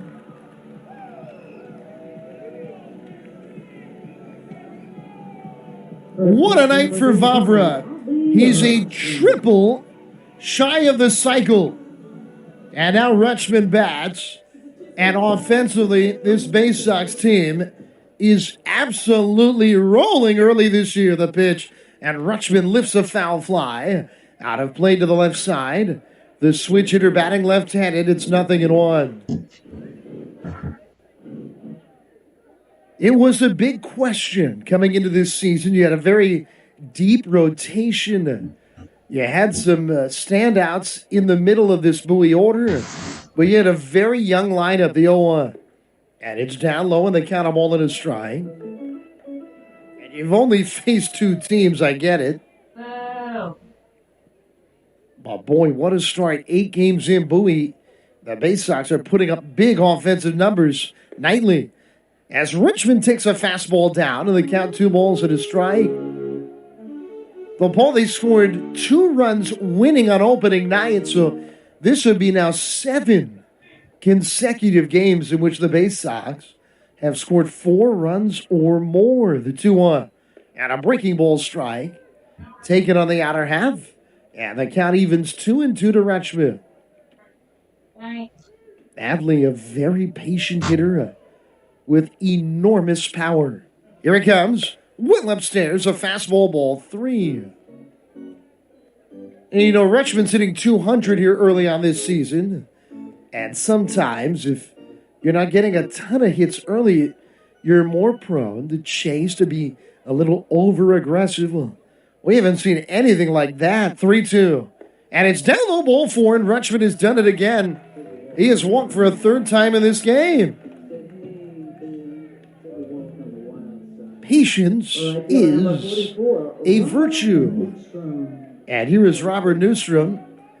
And here is the 2008 Eastern League Pitcher of the Year, Brad Bergeson, coming out to talk here with this right-hander Ross. It's interesting. We talked about it a little bit 2 nights ago, Paul, but this tie between Reading and their coaching staff and the Baysox, with Bergeson really one of the great pitchers in Baysox history, winning 15 games in 2008 on a staff that had Chris Tillman. It had David Hernandez, longtime big league reliever, big league pitcher Jason Birkin, that never made it. One injured early here at AA, Corey Spoon, and Brandon Irby, a great talented pitcher from Baltimore. How about Chris Tillman making a comeback? That's right. He's giving it a run. Again, here's the pitch to Newstrom, and a breaking ball strike. And they count 0-1. And then Tyler Henson is the hitting coach here for Reading. I saw Tyler do something that I don't think I'll ever see another man do. It defeated all comprehension as Newstrom, late to it, lines a foul out of play left side. Count 0-2. Tyler probably wouldn't like me talking about this, but he was called out at third base. Actually, he was in the field, tagged a runner out at third. The runner was called safe, Paul, in Salem, Virginia. Henson got thrown out of the game, immediately arguing the call. As here's the 0-2 to Newstrom, and a breaking ball dives down and in for ball 1. This would have been in 2009 with the Frederick Keys. And Henson gets thrown out of the game, and he picks up from the bottom of the dugout with the little fencing in front of the dugout, all the steps, the pitch. And Newstrom lifts a foul out of play left side. He lifts up the water cooler, and he chucked it onto the field. And that's like, okay, I've maybe seen that before, but it was the first inning. It was completely full of water and ice. I mean, what that thing must have weighed. From where he threw it, I mean, the elevation, it was unbelievable. A feat of strength like almost none other I've ever seen. As there's a foul fly out of play left side, and the count 1-2. I mean, you got 4 deep steps, and then the fence. I mean, he launched a full water cooler with ice well above head level. I mean, almost double how tall he is, like 10 to 15 feet in the air. And everybody could not stop talking about how strong Henson is. There's a foul off the glove of the catcher, Matera. And it stays 1-2. Sounds like something out of a World's Strongest Man. I mean, the thing was spinning in the air around, before it landed halfway out to the first base line. And then we had about a 2-minute delay as the Bat Boys were trying to clean up all the ice. All the keys were parched on a warm night in Salem. 1-2 the count. Here's the pitch. And a breaking ball in the dirt to the count 2-2. And Tyler would say, Adam, you watched me play 140 baseball games, and you're going to say that story? Dig deep in the reservoir or pull knowledge. Sorry, Tyler. 2-2 the count. It's 9-3 Bowie, bottom of the 8th inning. Here's the pitch. Swing and a miss. He got him with a high fastball. I don't know if that was up and out of the zone or not. It was probably a little bit above the belt, and Newstrom just did not get to it. Ross, facing his 4th batter, gets his first out. And now Patrick Dorian, 3 extra base hits tonight. He has homered, the biggest swing of the bat for Bowie in this game. The first inning 3-run homer that put the Baysox on top right out of the gate by a 3-0 score. As here's the pitch, and a breaking ball strike. He doubled in the third, and then hit the fly ball that Stokes made a mess of in the sixth that ended up in an RBI double. 4 runs driven in for Dorian tonight. What a start to the year for this left-handed hitter. As a breaking ball bends down low, and they count 1-1. Well, in this series, it's not always like it in horse racing, but in this series, the horse that's gotten out of the gate strong has won the race. As here's the 1-1, and Dorian swings through a fastball. Strike 2. Well, that's been the strength of this Bowie team this year. They're 4-0 when they score first. See that in our biggest race of the year, the Preakness this weekend. Are you going to lay money on the horse that opens the race in front? As a swing and a miss on a hard breaking ball down, and Dorian down on strikes. Good slider there. 2 down in the 8th, and here's Jalen Ferguson now. I think the Preakness is the shortest, isn't it, of the 3 Triple Crown races, so probably the best chance for the horse that gets out to the start in the lead to pull a Bowie Baysox and win it all together. Here's Ferguson. Retchman at first. 2 runs in the pitch. Breaking ball strike. Slow curveball there. It's 0-1. Yeah. Biggest weekend in horse racing in the state of Maryland of the year coming up this weekend. I got to do more preparation on these horses. The 0-1. And a breaking ball off the inside, and the count 1-1. I'll get you covered for that one. Yeah, Paul was saying, what do you think, Midnight Bourbon, Adam? And I'm like, yeah, I don't know. It sounds all right. I don't know if I'll be up. I'm getting a little bit old. Maybe a 10 p.m. bourbon? How about that? Oh, what are we talking about? Swing and a miss and a breaking ball off the outside. And the count is 1-2. Well, they go with the midnight instead of the 10 p.m. because you can't have numerals in a horse's name. You see, you learn something every day. That's why you tune in, folks. As the count 1-2. A close game is close no more. Bowie getting 2 in the 6th, 1 in the 7th, 2 more in the 8th inning. As there's a called strike 3 with a fastball. So Ross had a disastrous start to the 8th, a double, a homer, and a walk, but he strikes out 3 in a row following. The Baysox, though, are up big as we head to the 9th inning. At Savage 61, our goal is to assist you in making a confident decision. Our friendly, professional staff members are available to answer all of your questions and listen to all of your needs. Whether you're shopping for a new or pre-owned vehicle, we're ready to help you with your search. Visit our dealership on Pottsville Pike today. The R-Phils and Savage 61 are excited to bring you Fightin's Baseball live from the comfort of your own home. If you are listening to this now, you're probably watching on YouTube, Facebook, or Twitch.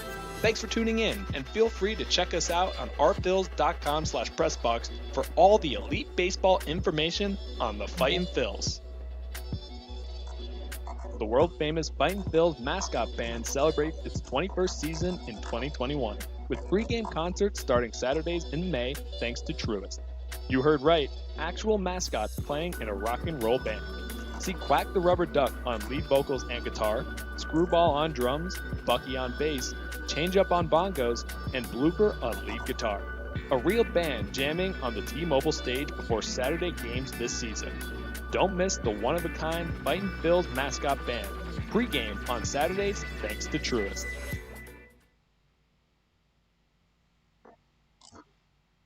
And convenient servicing. Better banking, better future.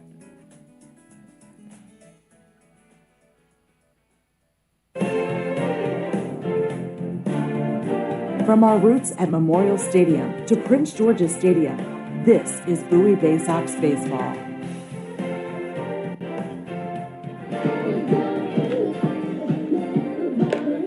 Well, it's Nick Vespi that's into the ball game. The very talented young left-handed pitcher, Vespi. An 18th round draft choice of the Orioles in 2015, 25 years old. And He's really looked very good here to start this season, hasn't he, Paul? Yeah, he has, and he's drawing a lot of attention. A lot of people starting to pick up on the results that Nick Vespi has produced. He has a 1-0 record, a 1.69 ERA. He's appeared in 2 games. He's thrown 5 1/3 innings, only allowed 3 hits and 1 run. He has not walked a batter, and he has struck out 10. How about that number? As there's a pitch in the dirt to Hunter Hearn, the 9-hole hitter. Yeah, the count 1-0. So Vespi, it's kind of chilly right now. Kind of a cool evening in Bowie. And he comes in a 9-3 game, the Baysox leading to try to finish it off. The pitch, and it's in there. A strike, a little cutting offering, and the count 1-1. 9-1-2 in the Reading order. The wind and the pitch, and a breaking ball chopped outside third. And the count is now 1-2, as that was foul.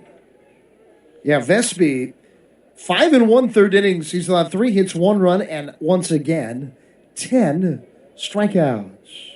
Here's the 1-2, and a breaking ball in the dirt. And the count evens here, 2 balls and 2 strikes. That was a curveball. And in that one outing where he did allow a run, it was a game-tying run in a game that Altoona eventually won. He came on and he struck out the first 5 batters that he faced. Vespi entered in the 7th. A pitch. And there's a called strike 3. A fastball on the inside. It's another Nick Vespi strikeout. You do the math, he's gotten 17 outs this year, and 11 of them are via the strikeout. You know, if you're getting a strikeout in almost 2/3 of the time, that's Jalton Guthrie, 0 for 4 tonight. The pitch, and he takes a breaking ball diving just beneath the knees. Down low for ball 1. Boy, we're in the 9th inning. Bowie has scored 9 more runs tonight as a swing and a miss, strike 1. I mean, this has just been a dominant series for the Baysox. They have outscored Reading 24-4. Incredible, the pitch. And a breaking ball. Ooh, where did that miss? Maybe a bit away. With the curve, it's 2-1. And in the first outing of Vespi, a couple nights before that one in Altoona, he struck out 3 batters in a row across a couple of innings. He retired 6 straight batters to close out that game. He delivers. And a breaking ball on the outside corner. That looked like he was even further more away than the previous pitch. But nevertheless, it's strike 2 here to Guthrie. Guthrie takes a long walk around. After that one, he didn't like that call. The strikeouts come in bunches. Here it is. Swing and a miss. He got him. A breaking ball cut over the top of and Vespi has struck out 2 in a row upon entering in the 9th inning. Both right-handed hitters. And now the left-hander will face a left-handed batting Josh Stephen as Bowie tries to make it 3 wins in a row here on their opening homestand of the year. The left-hander winds and delivers. And it's off the outside. A little cutting delivery in the count 1-0. 9-3 Bowie. Here's the pitch. Swing and a miss. He chased one. On a hard slider down and away. The count 1-1. Almost looks more like a cutter from Vespi in the mid-80s. As they slightly shade the pull, and here's the pitch. And a fastball upstairs. And the count now 2 balls and a strike. Dorian is well off the bag at third. With a left-handed hitting Stephen at the plate. Here's the 2 ball, dives down low. Ball 3. This was a very close game. Reading had runners at second and third, 1 out in the top of the 5th. Down 4-3. They did not score. And Bowie immediately pounced on the opportunity to blow this thing open. 3-1 pitch. Too tall. And Vespi has finally walked an opposing hitter. On a fastball up and in. Ball 4. So he had 12 strikeouts before issuing his first walk on the year. And now Matt Vierling having a big night. 2 for 3 with a walk and a run scored. will come to the plate. On tomorrow night, we're right back at it here, a 6:35 start. And Kevin Smith will be on the mound for Bowie. Here's the pitch. And a breaking ball in the dirt down low. It's blocked by Hudgens on top of the plate in the count 1-0. Kevin Smith for Bowie, his second start of the year. It's left-hander Taylor Lehman who will get the start for Reading. We don't know who will start for Bowie Saturday yet. Swing and a miss on a fastball down and in the count 1-1. As Brennan Hannafy, the intended starter, went on the disabled list yesterday, or the injured list, I should say, the IL. D.L. Hall will start Sunday for Bowie. Ball 1-1 coming. Just ever so slightly high. It had the plate. It was belt high and called the ball. 2-1 the count to Veerley. 2 outs in the ninth inning. 9-3. The Baysox lead it. Vesby coming on in this ninth to try to finish it off. As here's the pitch. And a breaking ball strike.